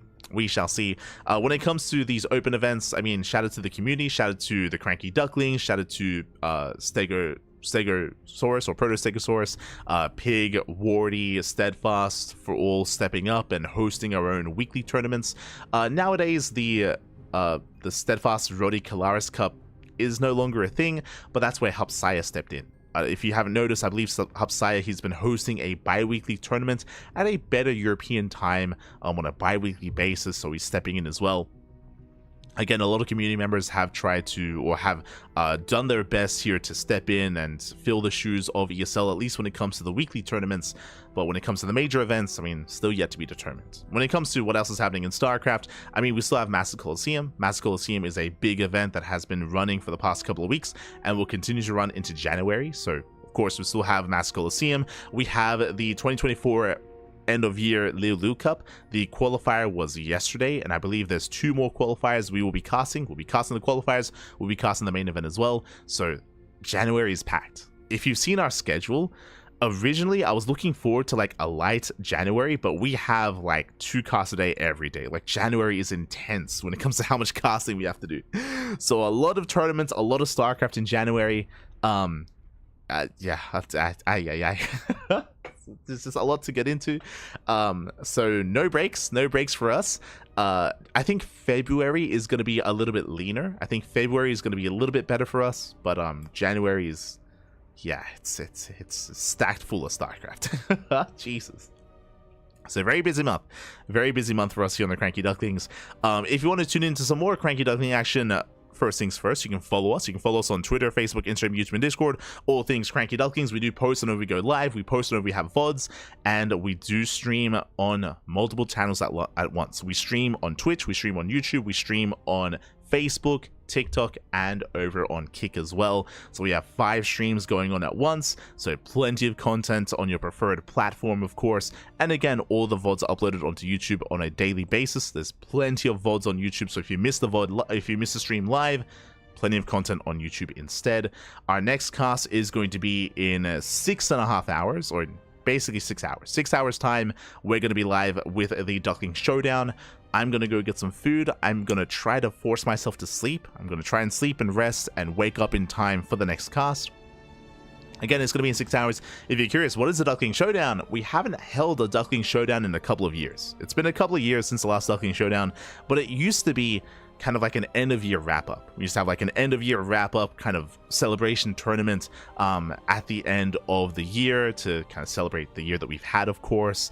And we were a little bit too busy the past couple of years. I think the last Duckling Showdown was 2022. I think 2022. No, 2021 maybe. Gee, it's been a couple of years. It's been a couple of years since the last Duckling Showdown, but we do have one organized for tonight, and we have 3 show matches. If you missed the announcement, I'll post it once again in the chats. Hold on, I got you covered. If you missed the announcement, we got you covered. You can spread the word, of course. You know, tell your friends, tell your family, tell your mom, tell your grandma, tell everyone about the StarCraft tonight. I got you. Hold on. Un momento. I'll post it again. Bam. There you go. It should be in the chat.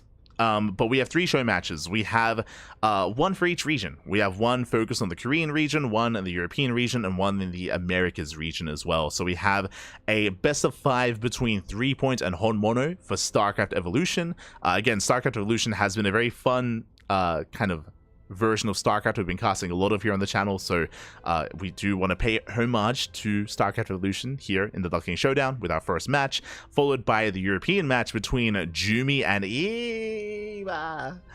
Is that a PvP or a PvZ? I have no idea. We're going to find out. So Jimmy and Eva are going to be facing off thereafter. And then we have an America's show match between Astrea and Trigger. Both Astrea and Trigger have been improving a lot over the past couple of months. They both spent time in Korea this year. They've both been leveling up. They're both looking very much so in form. I mean, hey, we just saw Astrea pop off and go to the ace match against herO. Again, Astrea, he almost 2-0'd herO. He almost 2-0'd herO in today's broadcast. Shows just how in form Astrea is. When it comes to Trigger, Trigger has also been defeating herO on a regular basis, defeating Classic, defeating Creator. So it's going to be a spicy PvP there to end the night. Those are 3 matchups. Those are 3 matches. Again, they're best of 5s. So do consider tuning in. Do consider tuning in. Again, that's going to be in 6 hours time. Hopefully an okay time slot for players or for viewers all around the world. And I mentioned before that I might do another cast after that. There is a tournament called the New Year Cup. There's a New Year Cup that's going to be happening. It's very much so CIS focused for the CIS region. We have players from around Europe that are going to be taking part, of course, in that tournament. And we did cast it last year, but I don't know if I'm going to have enough energy to do both back to back. Or I don't know if I want to like cast that much. I said before that we had like almost 500. I think we had 495 casts this year. We posted the stats like last week. We had 495, just under 500 casts this year. It was a lot, but I think I want to slow down coming into 2025. Like, we do a lot of casting. We do more than any other channel out there. We do a lot of casting on the CranKy Ducklings, but that comes at a price. It means that legitimately my life this year, I mean, for the past couple of years actually, for 2025, 2024, 2023, 2022, sorry, not 2025, 2022 all the way up to 2020, has just been, you know, sleep, eat, and cast StarCraft. Just non-stop casting StarCraft, essentially. And, you know, it'd be nice if I, you know, stepped outside every now and then, right? You know, focus on some IRL relationships every now and then as well, so that sort of thing, you know, friends, family. Definitely that has all been taking a back seat in favor of casting. The reason for that is that I did want to go hard during the COVID era of StarCraft. For those who do not know, my story at least. We started casting full-time here on the CranKy Ducklings in 2020, like end of 2019 into the beginning of 2020, when the lockdowns occurred, you know, because when it comes to my IRL job at the time, I was getting less work because of all the lockdowns, because of all the restrictions, especially here in Australia. I was like, you know what? I'm going to commit into StarCraft, especially because if you remember at the time, at the end of 2019, they announced 3 years of StarCraft. They confirmed 3 years of StarCraft, 3 years of EPT. I was like, you know what? Let's go. Let's do 3 years of StarCraft. Especially because the future after those 3 years was very uncertain. So I wanted to do my part. Like StarCraft was a big part of my life growing up. And I had the time and I had the opportunity to devote like everything to StarCraft while I could, and I wasn't sure if there was going to be anything afterwards. So I wanted to do my part when it came to, you know, lifting up and bringing StarCraft to everyone. It was after 2023 where, you know, again, the future is uncertain, and we did have one more year of 2024, true, and because we had one more year, I was like, you know what, screw it, let's keep going. Coming into 2025, the future is looking a lot less certain. So we don't really know what's going to happen, don't really know what's going to go on. I would imagine that StarCraft would continue, but maybe on a smaller scale, maybe on the same scale. We don't really know. But you know, at least I can say that I did my part, Bobby, did my part. It took us a long time to really get much traction viewership-wise. I will say that. I mean, understandably so. Like, considering that we started from behind, like we aren't like established people, like, I don't know, like Fear Dragon or Zombie Grub or Wardy or anything like that. There were a lot of other already established like figures in the scene, so it can be quite difficult, especially within a scene that isn't necessarily growing, to kind of like carve an area out for yourselves. And you know, I'm proud of what we did. Took us a while to get to where we are here, despite casting non-stop and more than anyone else. But you know, we got to a very comfortable place, and hopefully we can grow a little bit further from there. You know, fingers crossed. You know, finally we're reaching some Patreon goals. I think we had that first Patreon goal for like 4 years. Like 4 solid years we were trying to strive for that first goal, and we finally got there, and now we're getting even further. That's something that I should emphasize. We have a Patreon underneath MaxPax's name. You can see our Patreon. That is to fund our tournaments. 100% of that money goes all towards the tournaments that we host and the tournaments that we run, so it all goes back into the community here. Eventually, you know, the next goal is to boost the prize pool even further, so there's that if you want to contribute. But yeah, so we don't really know what's going to be happening in 2025.